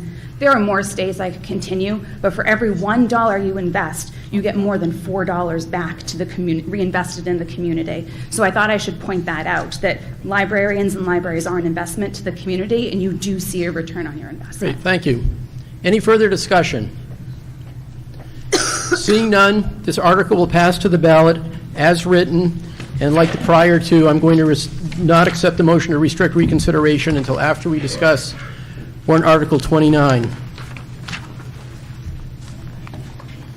Warrant Article 29, to see if the town will vote to raise and appropriate $32,310 for the purpose of adding a part-time children's librarian. This position will not be eligible for insurance or part of the New Hampshire retirement system. If warrant Article number 28 passes, this warrant article will be null and void. Should warrant Article 28 fail and this warrant article passes, this appropriation will be part of both the operating and default budget in future years. If passed, this article will require the town to raise $32,310,000 in property taxes, resulting in a tax rate impact of ½ cent in fiscal year 26 based upon projected assessed values. I'll accept a motion to open discussion. So moved. Second. Mr. Campo. This warrant article is to fund a part-time library children's position. Thank you. Town Council, your vote. Town Council voted 3 in favor, 2 oppose. Budget Committee. Budget Committee voted 3 in favor, 4 against. Thank you. Would anybody on either board like to explain their reasoning for their vote? I voted no on this, and it's the same reason more or less as last. I think that we can often say, is something good or is something bad? If something's good, that doesn't mean we spend a limited amount of funds on it. If something's, not necessarily good, yeah, we should probably spend less. But I think the trustees have some work to do in the next year after this next election to take a look and get everything in an efficient running state so we're not so top heavy on salary and we're spending more on the services that everyone in this town admires. Thank you. Mr. Moderator, thank you. As stated earlier, the reason why I changed my vote, or not changed my vote, the reason why I voted in favor of the part-time is, as indicated earlier, I felt that this was more a scaled approach with supporting the the position, and it's also a significantly dollar amount because it's less full-time salary plus benefits. Thank you. You're welcome. Anybody in the Budget Committee like to comment? I voted in favor of this article as a reasonable step, which accomplishes, getting some help in the children's library, but at a significantly lesser cost. It's $32,000 for a part-time librarian as compared to $187,500 for a full-timer. That's a significant savings. Okay. Say that again. Oh, my apologies. That was the misprint from in front of me. Let me restate. It was $32,000 for a part-time librarian as opposed to for the full-time. Article 28. $122,165. It's a significant savings. It's 25% of the cost for half of the hours. Okay. Thank you. Mr. Plaza? I'm good. Okay. I voted against, and for the same reason that I stated for Article 28. I just believe it's a want, not a need right now. Okay. Thank you. Mrs. McLaughlin? Jan McLaughlin, 38 Rainbow Drive. As a trustee, I am also, a town resident, but as a trustee, I am concerned about the number of our staff that are part-time. More than half of our staff are part-time, and so we don't have the consistency of having full-time people in all of our areas, especially in the children's department. Much more beneficial for the kids to see a familiar face on a regular basis than to always have a rotating group that has to come through because everybody is part-time. So if more than half of our staff is part-time, that's a problem. The reason for the difference in the cost is, of course, benefits. The savings is not giving people benefits. But, of course, if you don't have benefits, it's hard to attract good people because maybe benefits is something they need. In this economy, perhaps a spouse is not working or something is going on that they really need the benefits to help cover their family.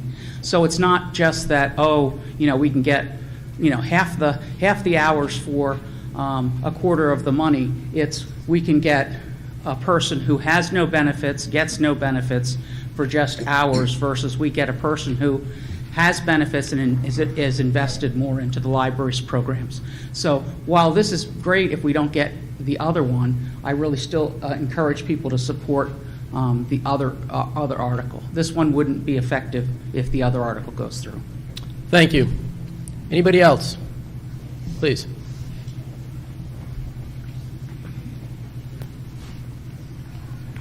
Nancy Hendricks, 14 King John Drive, library trustee. So I'm actually the trustee that voted against the part-time librarian because the need is so great in this department. I really think that the full-time will meet the needs of the department.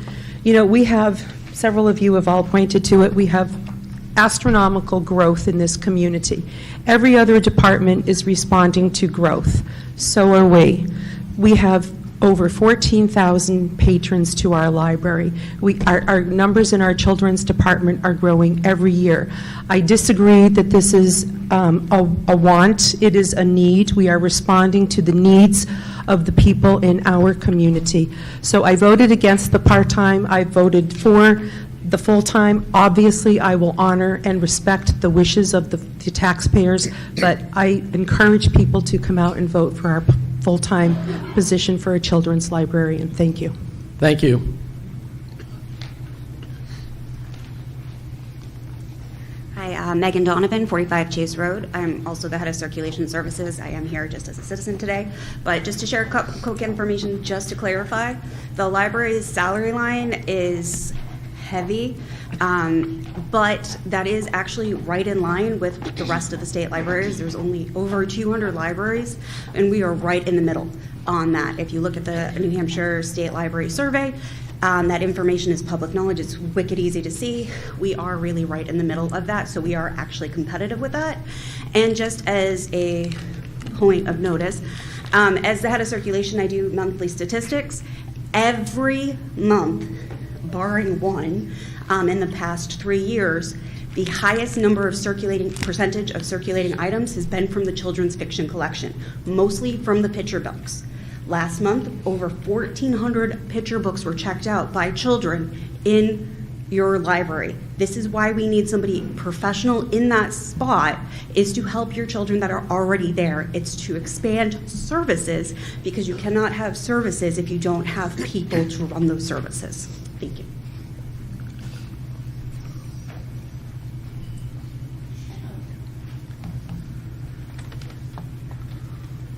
Liz Thomas, 143 Mammoth Road, the last standing trustee here.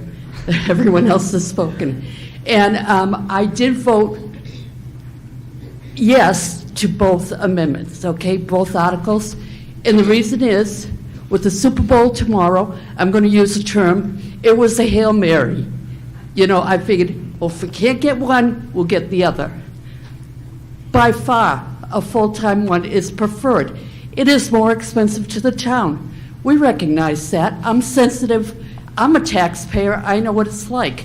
The problem is, a half a loaf is not always better than a full loaf, because a full loaf gives you consistency and tends to give you retention. Right now, it's not a secret that there are people in the library, wonderful employees, that are seeking full-time and can't get it, and it's not available. And we may lose these good resources because of that. Unfortunately, they may not meet the qualifications needed for this full-time position. But we have so few full-time librarians, we need to retain those people. And by adding this one extra spot and filling an important need, we also are looking at the retention and the healthiness of the library. Thank you. Thank you. Any further discussion?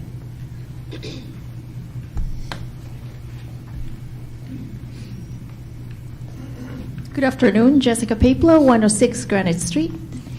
For what I hear, I believe the position, the full-time and the part-time position, are not necessarily wants, but actually needs for our town library. I have actually a question for the budget committee. I've heard through the comments that there is 14,000 people who attend the library. So I also heard a member of the budget committee saying that we should be concentrating on providing services rather than adding position. My question is, what services could we provide or improve in the library that will serve these 14,000 people walking through the doors? What is the recommendation? Thank you. So I can answer that. As far as services go, and I outlined this when we talked about this in town council, I'm not going to repeat that here, but you can go back and watch the video. It's the ratio of dollars spent on services versus people employed versus other libraries that spend about the same budget around that area. As far as the 14,000, and this is just a question I have, I don't know that we have 14,000 children in this community. So that's a good number. I'd have to look into that further. And if people wonder where I got my statistics from, it was from the state that collects information on libraries yearly. So. Thank you. Any further discussion?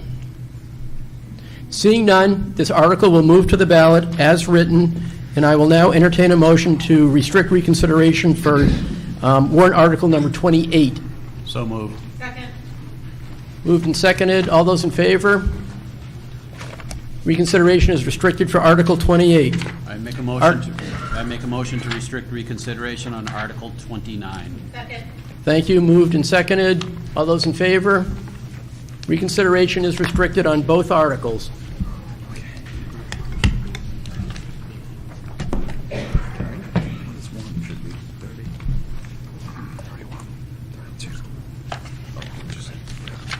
Article number 30, beautify Londonderry. Welcome to Londonderry signs. To see if the town will vote to raise and appropriate the sum of $20,000 for the purpose of replacing the current Welcome to Londonderry signs with Beautify Londonderry providing $10,000 in funding for the project.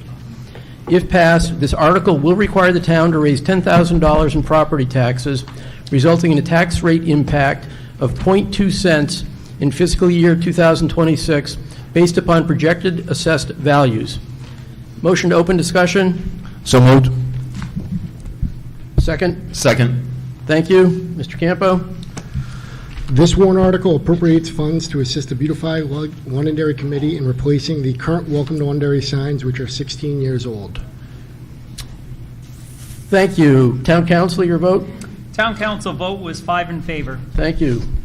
Budget Committee vote was 7 in favor. Thank you. This article is open for discussion. Seeing none?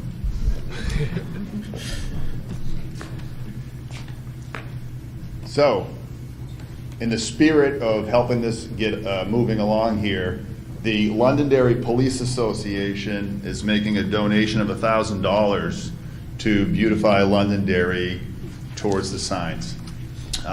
So the president of the police association could not be here today to make the donation in person, so he asked if I could. I just want to say that this is the second donation that the police association has made. They made a $500 donation back in December for the lights on the commons. So just real quick, this is the efforts of the employees that we retain giving back to our community. So if it's okay, can I approach you, Mr. Campo, and get rid of this? Absolutely. Get rid of this.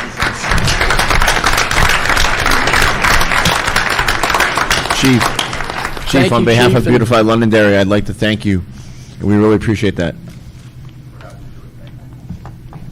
So a detail now about the warrant article. Mr. Campo, do we need to change the amount that needs to be appropriated from the taxpayers? No, that's part of the $10,000 that Beautify Londonderry is going to raise on their own. Okay. Thank you. Asked and answered. Any further discussion?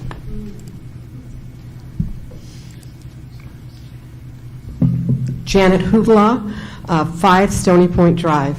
I just wanted to make a suggestion. When we get the signs replaced, which I hope we will, that you have not just welcome, but on the backside say, leaving Londonderry. Okay? And position them so you can see it both ways. Mr. Dunn, you took note of that? Yes. Thank you for that suggestion. Any further discussion? As a point of clarification, Mr. Moderator, if Beautify Londonderry raises more than $10,000 in funding, then that would reduce the tax impact, correct, Mr. Finance? Correct, it would go back. Hang on. Mr. Campo? That would be up to Beautify Londonderry if the additional amounts they would want to turn over to have this fully costed, or if they would maintain them to have maintenance on the signs going forward. $10,000 is the minimum that they will contribute. I guess is the best way to put it. I'd have to talk with Beautify Londonderry before tax time to determine how much they will be giving to the project. So to be clear on the warrant article, the town will not need to raise any more than $10,000, but it might be a little less depending on the contributions from Beautify Londonderry. That is correct, and if it is less, what will end up happening is the revenue from this article will increase, which will decrease the amount that needs to be raised through taxation, which will mean the taxpayers will not bear that cost. Thank you. Thank you to Beautify Londonderry. Any further comments or discussion on this article? And thanks again to the Police Association and to you, Chief. Seeing no further discussion, this article passes to the ballot as written. Motion to restrict reconsideration, please. Second. All those in favor of restricting reconsideration? Reconsideration is restricted.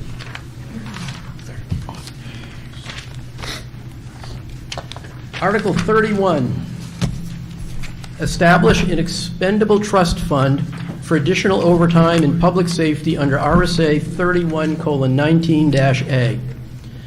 To see if the town will vote to establish an expendable trust fund for additional overtime and payroll costs in public safety under the provisions of RSA 31:19-A for the purpose of assisting in the costs associated with unforeseen circumstances and/or situations that may arise that would exceed the town's budgetary ability for the town's public safety departments, parens, fire, police, public works, close parens, and further to raise and appropriate the sum of $200,000 to be placed in said fund, and to authorize the use of $200,000 from the June 30 unassigned fund balance towards this appropriation.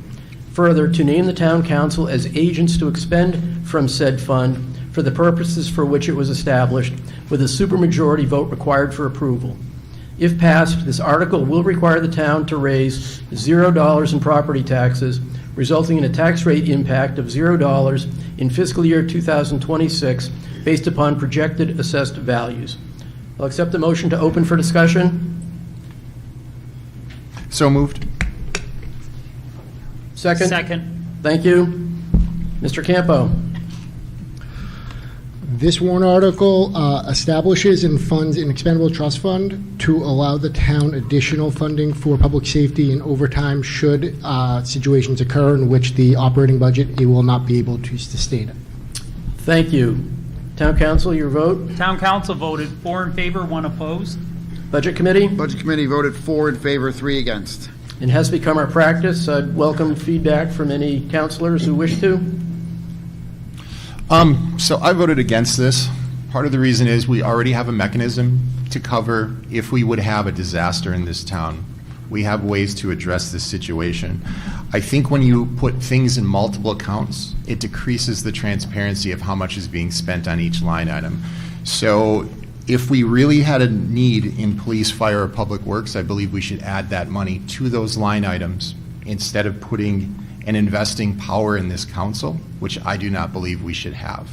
So I think if we're going to spend this money, we should spend it in the line items for each of the services so the taxpayers clearly know what we spend in those services each year rather than invest it in the town council. Budget committee, any feedback, comments? I agree with what was said. I feel like this is, again, additional risk that should have been put somewhere else if we felt like it was appropriate.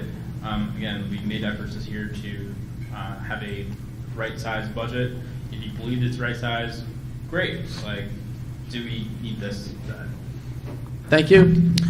Any others? I think the advantage of this, I voted in favor of it, is that it establishes this fund as essentially an emergency fund for unforeseen events. If we don't use the money this coming budget year, it carries over to the following year and continues to grow, so we have it there if we need it in the future. Thank you. I think it's a slippery slope. I see it as kind of a slush fund, and I'm just not comfortable with it. Okay, thank you. Mr. Moderator, real quick. So, Councilor Faber had mentioned that we have a mechanism to take money out of our UFB fund, but the only way to do that would be to go to the courts and ask for money. And so if we had a dire situation in town where, for example, potentially we had a major ice storm like we had in 2008, and we had a lot of resources designated to fire, police, and DPW that were drastically overburdening our overtime budgets because of that for emergencies, or something that wasn't quite to the stake that FEMA would give us money for, we would then be drastically overspending our overtime line budgets. and we wouldn't be able to cover everything in town, then we would have to potentially need to have giant drop-downs. Or, for example, if FEMA goes away and we have no more money from FEMA, we need to have a responsible solution for an emergency if it ever occurs. This is not a slush fund. It's not a, spend willy-nilly. This is for emergency case only. Ms. Yardley? The reference that it's a slush fund, just to let everyone know, in order to withdraw from this account, we would need to go to the council for an order, similar to our expendable maintenance trust fund that we have now. So by no means can anyone expend from this without going to the council for approval. Thank you. Any discussion? Jan McLaughlin, 38 Rainbow Drive. I'm speaking in favor of this from the standpoint that I know the first place that the Budget Committee and the Town Council goes to when they look at the budget is, oh, let's get rid of those lines, we'll take those dollars out. And we already heard from the chief that for the police, they have to use people or positions that are not populated by people. They have to use some of that money to cover some things. So we haven't already right-sized that budget. This seems like a smart way to have emergency funds. I think of all those communities that had that flooding from the hurricane, and I think of the people out in California with the fires. I mean, you never know. And this is a you never know fund. So I think it's a wise idea. Thank you. Any further discussion? Mr. Moderator? Sir. So I actually asked for this to be a supermajority vote, which means it has to be a vote of four, at least four councilors have to approve this. The reason for doing that is so that when something like this happens, it would call attention to it. It would make the council ask all the questions, require all the right documents, because when you have a supermajority vote, that's the practice you should have. Beth Morocco for Westwood Drive. I think we have to really think responsibly. As a household, the goal is always to have a savings account. Any responsible household is planning for an emergency. We don't always have that luxury, but anybody with means is putting away money for an emergency, and that money isn't going to the movies. As a community, it's important that we are providing for a what-if contingency and coming to the taxpayers in an emergency and saying, quick, we need money, might not be the best time to get money because maybe it is not available at that point. We do not know what is happening on a federal level. Things are changing rapidly, and we need to be proactive about taking care of ourselves. This is a CYA. We do not know what the emergency responses will be going forward on a federal level. We have always had a bit of a safety net there. We do not have that. And that doesn't matter what aisle you're coming from politically. If those agencies are not there to act upon an emergency situation, that's it. It doesn't matter. So we need to be able to rely upon ourselves, and we need to rely on our tax base now, because it's an inappropriate time to call families in an emergency and say, hey, by the way, we need funds. We need to be planning for that now, and it is not a slush fund. To access that money, you must provide the data that says, this is what we need and this is why, and that's what responsibility looks like. Thank you. Thank you. Deb Paul, 118 Hardy Road. I'm not necessarily for or against this. What I am against is where the money's coming from. If people want to pay to put money into this fund, it then should show the tax impact. It should not be taken out of the undesignated fund balance. And that's where I struggle. I don't know who decided that the best idea was to take it and make it look like there's no tax impact, so people think, oh, we don't have to pay anything for it. Well, you're taking it out of our savings account to make another savings account. And if people want to do this, they should know the impact of it and the dollars that it affects. And that's my 2 cents on it. Thank you. Bruce Campbell, 7 Willow Lane. Mr. Moderator, the layout of this package, and because this article covers police, fire, and DPW, in Article 4, for the fire department, we talked about spending money in Article 6, 7, and 14. For the police department, we talked about Article 5, 15, 18, 26, and 27. DPW, they drew the short straw, it's only 4 and 13. Is it possible for the council or the legal team, or you, whoever made this packet, put the articles, like group the police together, group the fire department together, group the DPW together, and maybe as an outlier, the additional funding for the safety? You nearly get paper cuts, going back and forth, trying to figure out how much money are we spending or allocating to the police department, to the fire department, to DPW.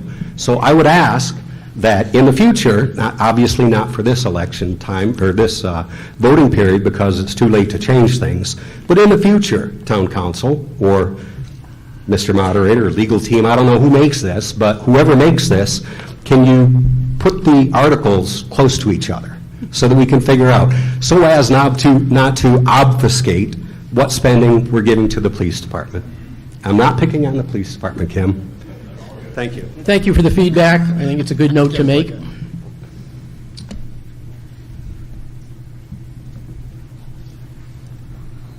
Patrick Elasm, 22 Summer Drive. I just realized I shouldn't say good morning again, because we're now in good afternoon. Simply a question of information. Is the intent for this warrant article, because we do not currently have any other trust funds or other accounts that are dedicated only for staff overtime in the event of an emergency? So we have 0? That is correct. Okay, thank you very much. Any further discussion? I just want to make one point of clarification.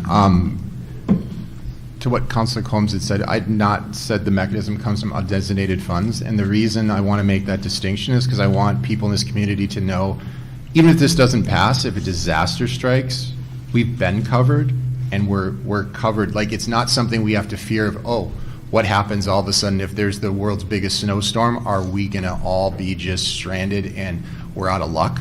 That's not been the case in this community, and that won't be in the case going forward, whether you vote for or against this. Thank you. Seeing no further discussion, this article will move to the ballot as written. I will accept the motion. Motion to restrict reconsideration on 31. Moved and seconded to restrict reconsideration on Article number 31. All those in favor? Reconsideration is restricted. Warrant Article 32. Phase 7 of the rail trail. To see if the town will vote to raise and appropriate the sum of $641,000 for the purpose of completing Phase 7 of the rail trail. The Londonderry Trailways Committee will provide funding in the amount of $113,010 for the project, and the state of New Hampshire will provide a grant in the amount of $422,392 for the project.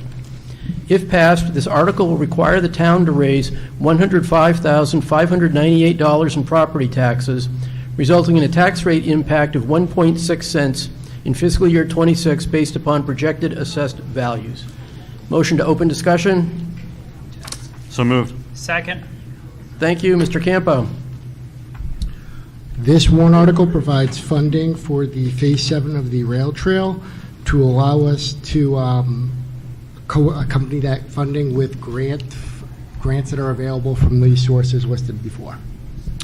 Thank you. Town council vote? Town council voted 3 in favor, 2 opposed. Budget committee? Budget committee voted 7 in favor.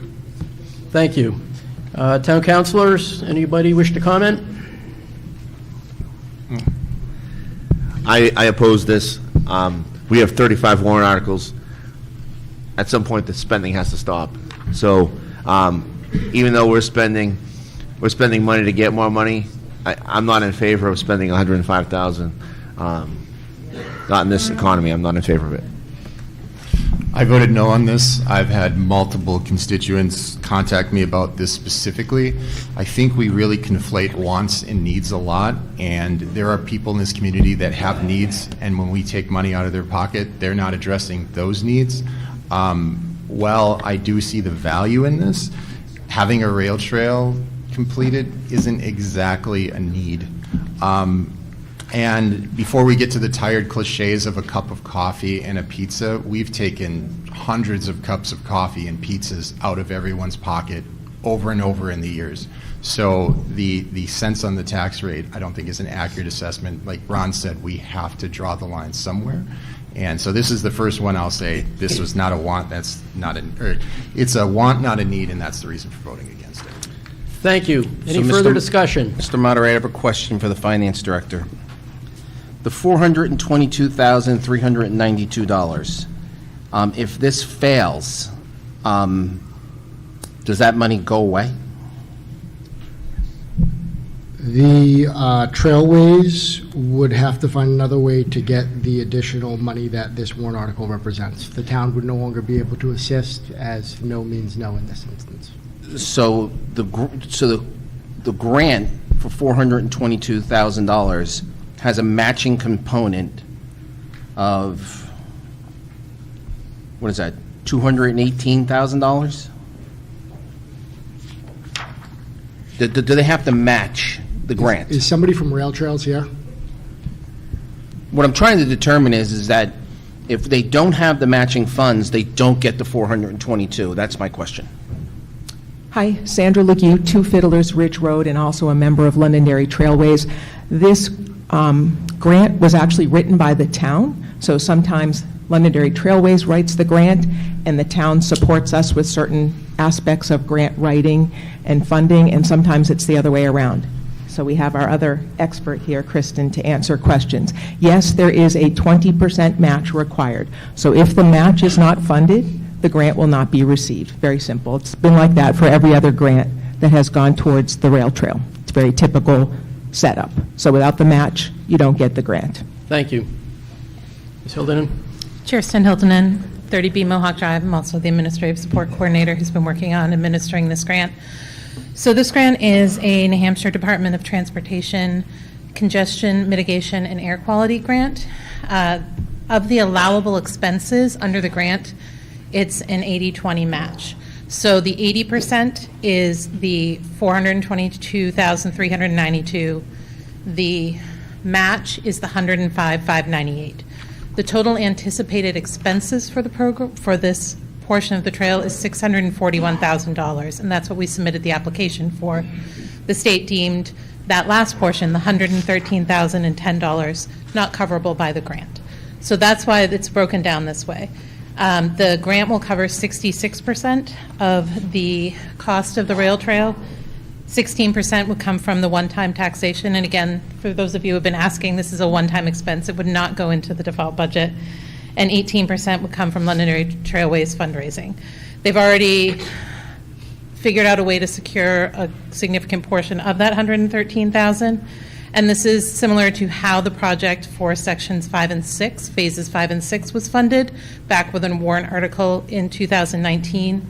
But the actual percentages, the balance of taxation is actually a little bit lower on this one, so it's a little bit more benefit for this last section for the taxpayer. Mr. Moderator, a question for Ms. Grages, if I may. This is the most favorable percentage we've had on any of the phases of the rail trail thus far, correct? As it's a little bit better than the 2019. I don't know prior to phase 5. I don't know phase 4 prior, but it's a little bit better than phase 6. I believe that one was 18% taxation. Okay, the grant occupied less, but we would, yeah. And this is the last phase of the rail trail that Londonderry needs to complete? This phase runs from Seasons Lane at Rockingham Road, Route 28, and then it would extend all the way to the Derry border, and includes a pedestrian hybrid beacon on Route 28 at the Seasons Lane crossing, which is, I know some people know, is a pretty dangerous crossing. So that is what this would be. This is, as Ms. Gu mentioned, this is the town did apply for this grant. The Trailways applied for phase 5 and 6. If I may say one more thing, Mr. Moderator, I supported this. Yes, I agree there has to be a line somewhere where we stop, but this is a great deal to get, $641,000 of work done for $105,000. It's a good deal for the taxpayers, and we don't spend a lot of money on recreation, so this is an opportunity to do that. It also, because of that signal that they're going to add, addresses some of the concerns about infrastructure, or maybe at least a microscopic amount of the concerns about infrastructure. It seems like a good deal. Thank you. Any further discussion? So, Mr. Finance Director, after all of that, if this fails, does the $422,000 go away? Yes, it does. I just want a definitive answer. Thank Yes. you. So I just wanted to offer up a little bit of context as well. Thank you, Kristen. This is the last section. This is the big connection to Derry. That is the most common question we get at Trailways. When are we going to connect to Derry? Because Derry and Wyndham and Salem are already connected. So it is a contiguous, uninterrupted rail trail from Derry through Wyndham to Salem. It's amazing. If you haven't been out on it, I highly recommend it. It is true about wants and needs. I agree with what you've said here, but I think recreation is really underfunded in Londonderry, and it's about well-being. It's about overall well-being of citizens, having alternatives, having a safe place to walk where there aren't vehicles, having a safe place to bring your children on their bicycles. They're kind of a little wobbly when they're riding. So it's about safe places for families and runners and all sorts of, there are people with ADA on wheelchairs we see out there, so it's for everybody. And we rarely come to the town asking to be on the warrant article. Rarely. We mostly try to do this on our own in many different ways, so we think long and hard before we come to the town, and we like it to be on the warrant article because we want to hear what the citizens have to say, right? So that's kind of what we're here for, is to put it out in front of the whole town and let them decide if they want to do this or not. So thank you for your time and consideration. Thank you. One quick question is, Deb Paul, 118 Hardy Road. Is any of this on private property, or is this all public? Is it private? I thought Woodmont was part of it, so if you could explain why they're not contributing. That's a good question. So most of the time, the rail corridor, so when it's the old rail corridor, it's owned by the state of New Hampshire, and most of the segments in Londonderry were that way. But in different towns, different sections have been are owned by private entities. I think the town of Derry actually owns parts of their section, to give you an example. So this particular Phase 7, once you cross Route 28 and you get into the woods there, that is owned by private entity. And I don't want to use the wrong term, but Deb mentioned like Woodmont Commons. It's one of the entities associated with that. There's a lot of sub-companies and LLCs, so I don't want to misrepresent it. And we have a use agreement in place. So for every single section of the rail trail, as we've done them, all 7 of them, a use agreement has to be signed, and that's in place. So they've given full permission to come in there and do this work.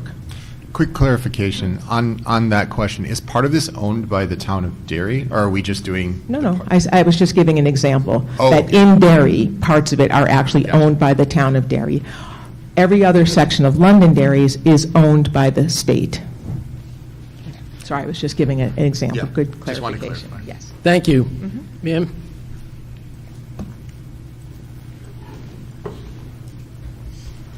Kimberly Hamilton, 16 Hemlock Street.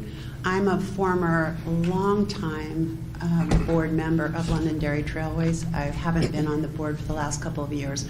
I would point out that there is a huge amount of work that goes into obtaining these kinds of grants, all the fundraising we did over the years, and I would also challenge the fact that there is a huge support for this. So there might be a few people that say, oh, I don't really use this, I don't want to deal with this.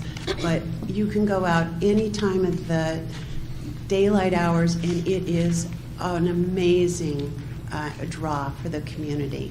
Just wanted to say I really support this, and I think it would be a very poor decision not to. Thank you.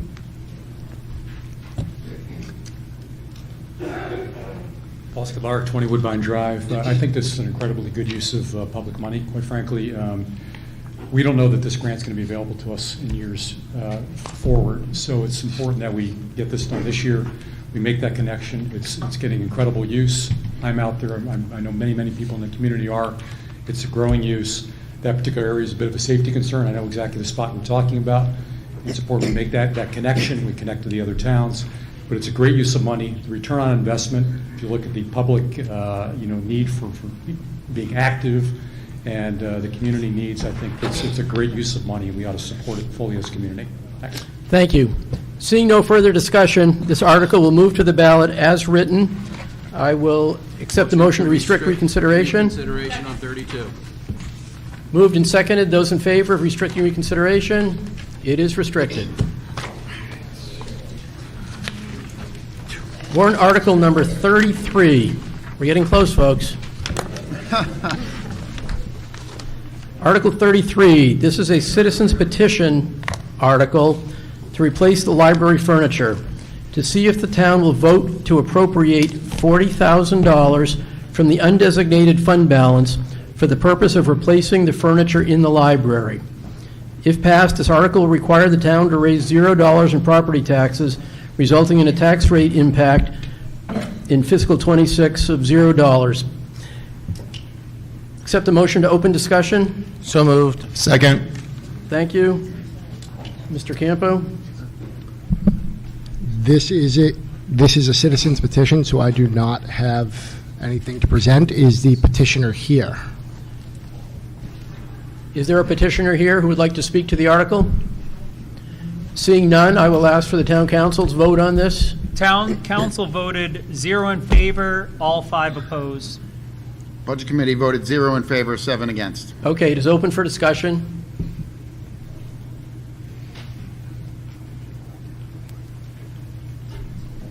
Nancy Hendricks, 14 King John Drive, Library Trustee. I am not the author of this petition. However, as I mentioned, I am a trustee of the library, and we absolutely need furniture, but this is way overkill, so I would encourage people to vote against this. Thank you. Thank you. Further discussion? Richard Belinsky, 89 Hall Road. I think the bigger part of this is, one, they don't need this much for furniture. Nobody knows how they got to this number. Nobody has ever said why they got to this number. I think it's because one year you cut 30 from their budget and 10 this year. It just happens to add up. Second of all, the furniture's not that bad over there. I've been going to these meetings over there since October, recording them, putting on television. Yes, they do have some broken pieces of furniture. I actually took a tour of the furniture. I have pictures on my phone if anybody's interested in seeing. Most of this furniture can be easily repaired. It's spreaders on the legs where they pulled out of the holes. They need to be re-glued, and you put a nail in there until it dries. The new glues are stronger than the wood is itself. One piece is broken pretty bad. It's like a double chair that has wood stanchions. Pads go in. Somebody obviously was leaning back and abusing the furniture. Some of this furniture, when I spoke to them, it's in an area where it can't be seen from the front desk. Why put new furniture in until you can make sure that it can be watched, what's going on in there? It's not the library employee's fault, it's just the way the library is done. The biggest problem I see with this is setting a bad precedent. What's to stop somebody next year from saying, I want a roller skating rink or an ice skating rink in this town? Saying, what do we got in the undesignated fund balance? I think it's somewhere in the area of $6 million or something like that, give or take. About 7. Yeah, all right, 7. So they come in, I want $7 million. I put it on as a warrant article. It passes. We have no more undesignated fund balance. What's it going to do to your bonds? Well, I don't think you're getting bonds. What's it going to do with overtime, what you were just speaking of before, where even if you had to go to the state and get it, there won't be anything to get. This needs to go away the way it's written. They need to explain why they need $40,000. Just about every piece in there can be fixed. I was told they had a broken table. You know what the table was? It's one of those plastic fold-up tables. Yeah, it was broken. all right? I was showed other furniture where the finishes worn off. All right, let's get somebody in there to refinish it. Another piece had a cushion that was obviously cut. So what is the reasoning behind this? They want new. There's nothing wrong with this furniture. Maybe one or two pieces need to go away. So keep that, I'm mostly concerned with the precedent it could set, because it could basically, maybe not quite bankrupt, but it's certainly not going to be good for the town. Thank you. Mr. Moderator, Sir? may I ask a question? Are we allowed to change this number? We're allowed to amend, actually, can we amend the citizen petition article? Yes. Okay, Is there any limit that we can change this number to? yes. I mean, no, there's no limit. Down to 0 if we wanted to. If somebody wanted to propose an amendment. Okay. I would like to propose an amendment to change this number to 0. Second. Hang on, let me finish, please. The reason is, nobody came up to the budget committee with a plan. Nobody came up to the library trustees with a plan of what's needed. I would really like to see a plan to say, all right, what is needed? What is the equipment? What do we want to get? And what is it going to cost? I did spend some time with Aaron yesterday, and yes, I asked the question, is the equipment that we have for furniture functional? Yes. Is it safe in good working order? Yes. There are pieces that Mr. Belinsky has said are not. They are out of service. So I think this might be the safest way to say, all right, let's stop this now. And if people have want to take this forward, is, as we talked about last night with the school board, warrant Article 12, bring a plan up to the library trustees and public comment, and let's work through the process and take the 10 months to say, this is what we think we need. And if it's something that we can do over years, then let's do it over years. So I would like to make that a proposal. Okay, I'm going to double check to make sure we can change, as this body, we can change the dollar amount. Last year we changed wording, but not a dollar amount. I just want to verify that. So please note your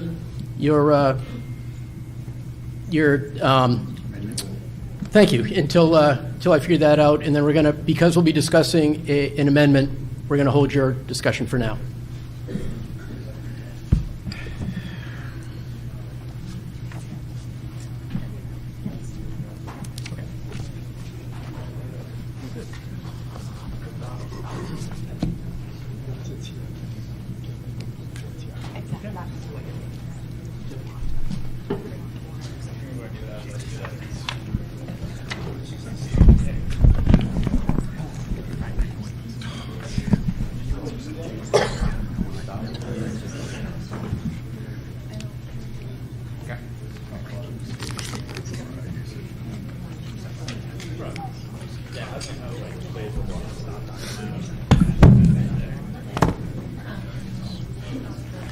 So we have confirmed that, yes, this body does have authority to amend the citizens petition warrant article, and I have an amendment submitted, change the amount of $40,000 to a value of 0.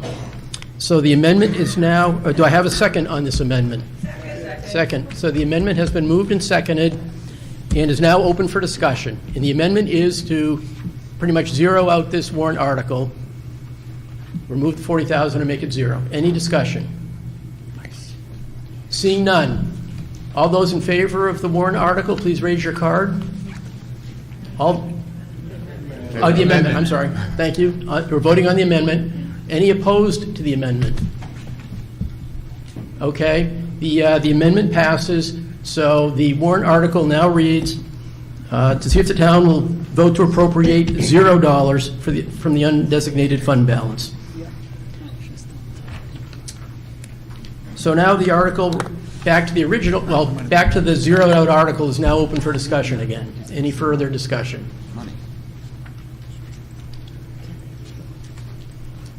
Megan Donovan, 45 Chase Road.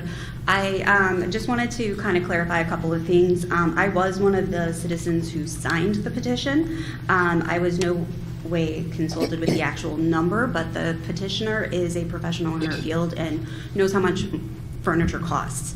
So just to point out Mr. Belinsky's tour that he did. I was showing him some of the items. We never at one point said that the library needs new tables upstairs. It was always the folding table, which is $200 to replace. It's not a lot, but it does require funding. The other furniture, the one that is catastrophically broken, was not because kids were leaning on it. It is actually within view of my desk. It is because we have 15 to 30 kids, teenagers, coming out after school every day. So it just had a lot of use, and overuse was damaged. The chair that has the rip in it, it was ripped because of wear and tear for people sitting in it, and it thinned out there. These are just wear and tear items. I just wanted to clarify that I did support this, just because I know the petitioner is a professional and knows how much furniture costs. I support the zero balance too. I'm just saying it is something that we do need to look at, but just for clarification, it was not for misuse of furniture. It's just wear and tear that's damaging this furniture. Thank you. Thank you. Any further discussion on the amended article? Seeing none, the article as amended will move to the ballot. Motion to restrict reconsideration on Article 33. Do I have a second? Motion and second to restrict reconsideration. All those in favor? Reconsideration is restricted. Mr. Moderator? Yes, sir. If I may, the town council and possibly the budget committee will vote after this meeting on this specific amendment. Very good, thank you. I have a reminder, which I may not now need to provide for you. Thank you, sir. Yeah, why? Huh? There's no fiscal value. Why? We only vote on fiscal matters. This has no fiscal impact now. So technically, the appropriation is zero.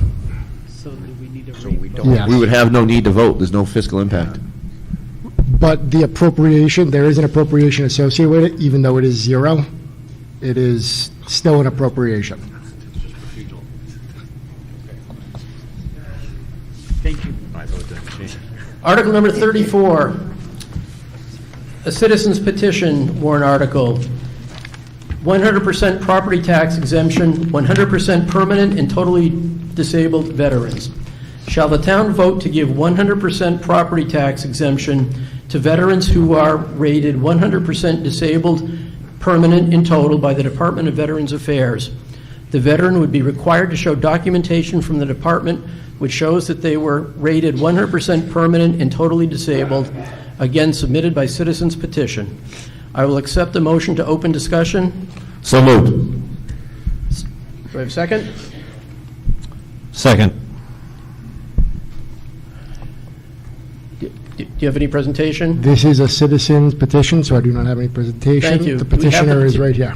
We have the petitioner here to please make a presentation.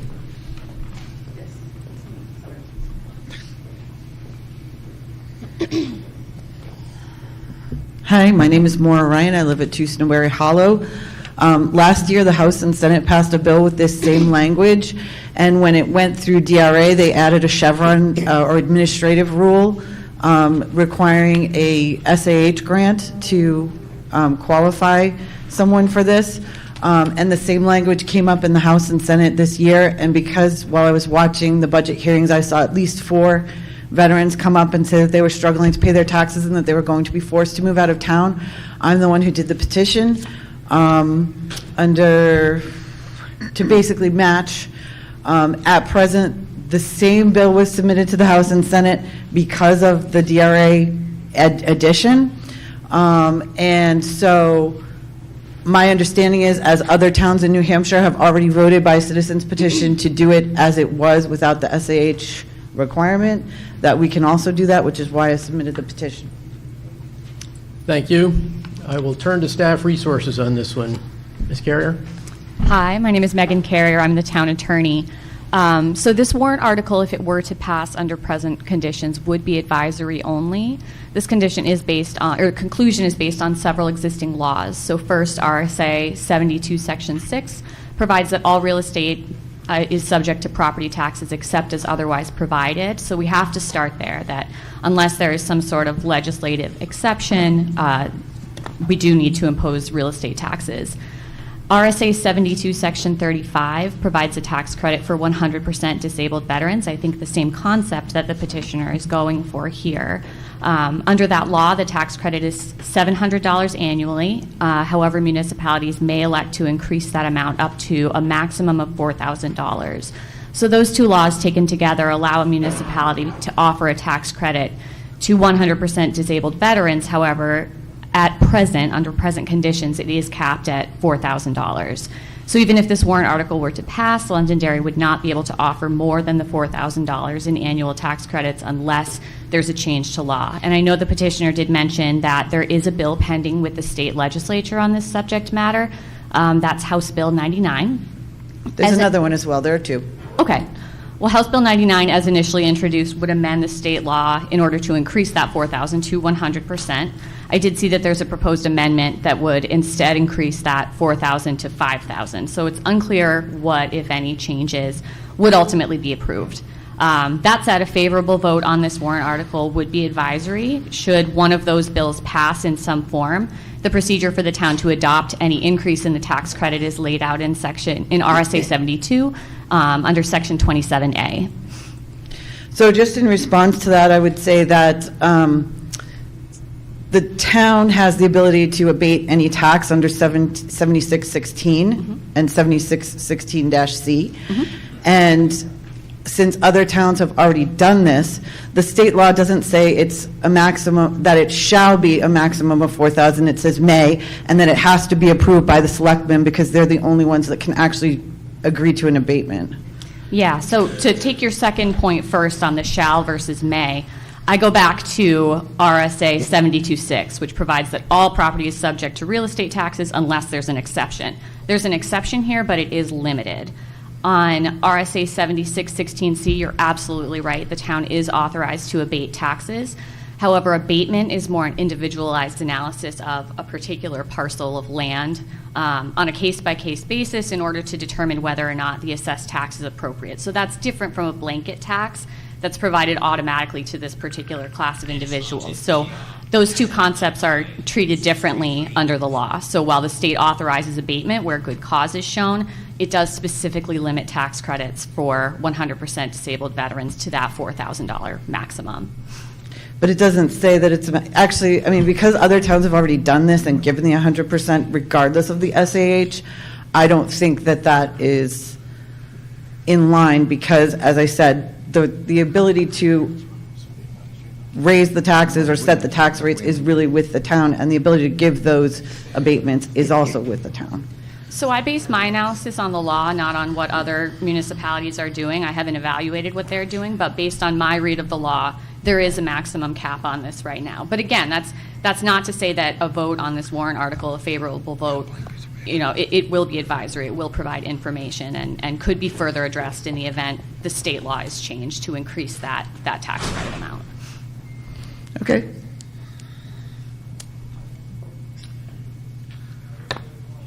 So, on advice of counsel, what action do we take on this warrant article? You can still vote on the warrant article, or not vote. It can remain on the ballot. The outcome will be advisory only. And do we need to amend the article to say advisory only? I would recommend that you do that just so that the voters understand. Okay. Mr. Moderator, what if instead of doing that, we amended the article to vote to give a $4,000 property tax exemption to veterans who are rated 100% disabled permanent? And we went We with already it. do that. We already give them the full four? Yes. Okay, disregard. Yeah, we voted, I think it was last year, to do the maximum. Okay. So I'll accept an amendment to make the statement that this article will be advisory only, and that message would show on the ballot. I will make that amendment to make it advisory only. Thank you. So we now have a proposed amendment. Do I have a second? Second. Thank you. We have a second. Any discussion on the amendment itself, which is to say to make this advisory only? Ms. Paul? I would like you to add, like the school did last night, advisory only for further discussion so that it will be brought up again. I thought that's how they worded it last night, just so this way it won't just sit to the wayside like mine kind of did last year. Thank you.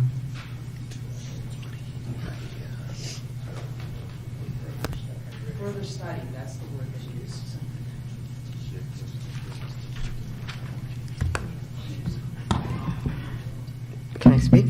About the amendment, yes.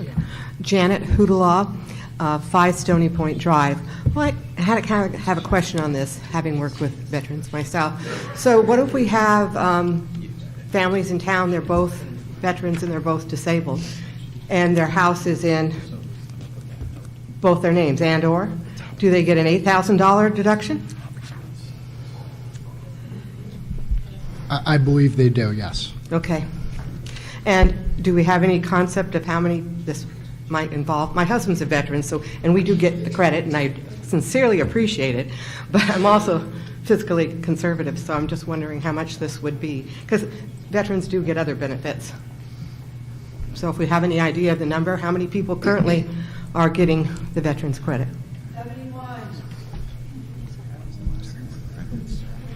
So I have 72, and it looks like it would be an increase. This is just rough estimates based on what's been proposed for the school and the town. From what you have available to you now, it would be an increase of about 6.4 cents from my, again, I want to emphasize this is estimates from what it is. So about 6.4 cents increase on the tax rate. Okay. So if 71% of them were close and they got it, that would be quite a bit of money, because like I pay about $12,000 a year with my credit in taxes, and you do the math. You have about 20,000 times 71 of how much this tax credit would be. I'm just proposing that for any amendment too. Okay? So we currently have this amendment on the floor, which is to add this sentence at the end of the article, which says, "This article shall be advisory only." It's been moved and seconded. Any further discussion on it? Seeing none, all those in favor of the amendment, raise your card, please. All those opposed? Okay, the amendment passes. So the article reads, as you have it, with an additional sentence that says, "This article shall be advisory only." Any further discussion on the article as amended? Mr. Wally.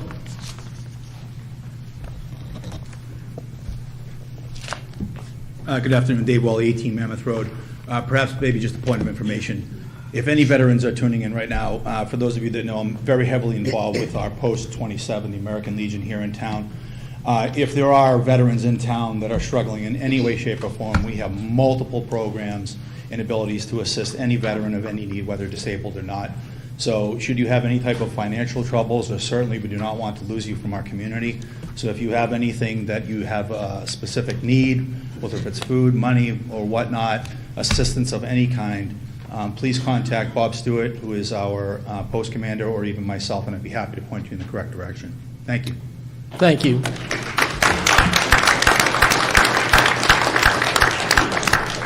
Any further discussion? Seeing none, the article as amended will move to the ballot. Motion to restrict reconsideration. All those in favor of restricting reconsideration?